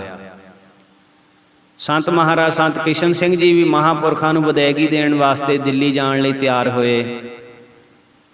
ਸਰਦਾਰ ਮੋਹਨ ਸਿੰਘ ਜੀ ਕੋਕਾ ਕੋਲਾ ਵਾਲਿਆਂ ਦੀ ਕਾਰ ਰਾਹੀਂ ਦੋਵੇਂ ਮਹਾਂਪੁਰਸ਼ ਦਿੱਲੀ ਪੁੱਜ ਗਏ। ਜਥੇਦਾਰ ਸਰਦਾਰ ਪ੍ਰੀਤਮ ਸਿੰਘ ਜੀ ਜਰਗ ਵਾਲੇ ਦੀ ਬੱਸ ਰਾਹੀਂ ਜਥਾ ਬਾਕੀ ਪੁੱਜਿਆ। 4 ਦਿਨ ਇੱਥੇ ਠਹਿਰ ਕੇ ਮਹਾਂਪੁਰਸ਼ਾਂ ਨੇ ਅਖੰਡ ਪਾਠ ਵੀ ਕੀਤਾ। ਬੰਗਲਾ ਸਾਹਿਬ ਗੁਰਦੁਆਰੇ ਦੀਵਾਨ ਲੱਗਦੇ ਰਹੇ। ਦੋਵੇਂ ਮਹਾਂਪੁਰਸ਼ ਬਹੁਤ ਪਿਆਰ ਭਿੰਨੇ ਭਾਵਾਂ ਦੇ ਵਿੱਚ ਇੱਕ ਦੂਜੇ ਤੋਂ ਵਿਛੜੇ। ਫਿਰ ਇੱਥੋਂ ਮਹਾਰਾਜ ਜੀ ਬੰਬੇ ਐਕਸਪ੍ਰੈਸ ਰਾਹੀਂ ਬੰਬਈ ਵਾਸਤੇ ਰਵਾਨਾ ਹੋ ਗਏ ਤੇ ਸੰਤ ਕਰਮ ਸਿੰਘ ਜੀ ਸੰਤ ਕਿਸ਼ਨ ਸਿੰਘ ਜੀ ਮਹਾਰਾਜ ਗੁਰਦੁਆਰਾ ਕਰਮਸਰ ਸਾਹਿਬ ਲਈ, ਰਾੜਾ ਸਾਹਿਬ ਲਈ ਵਾਪਸੀ ਲਈ ਰਵਾਨਾ ਹੋ ਗਏ।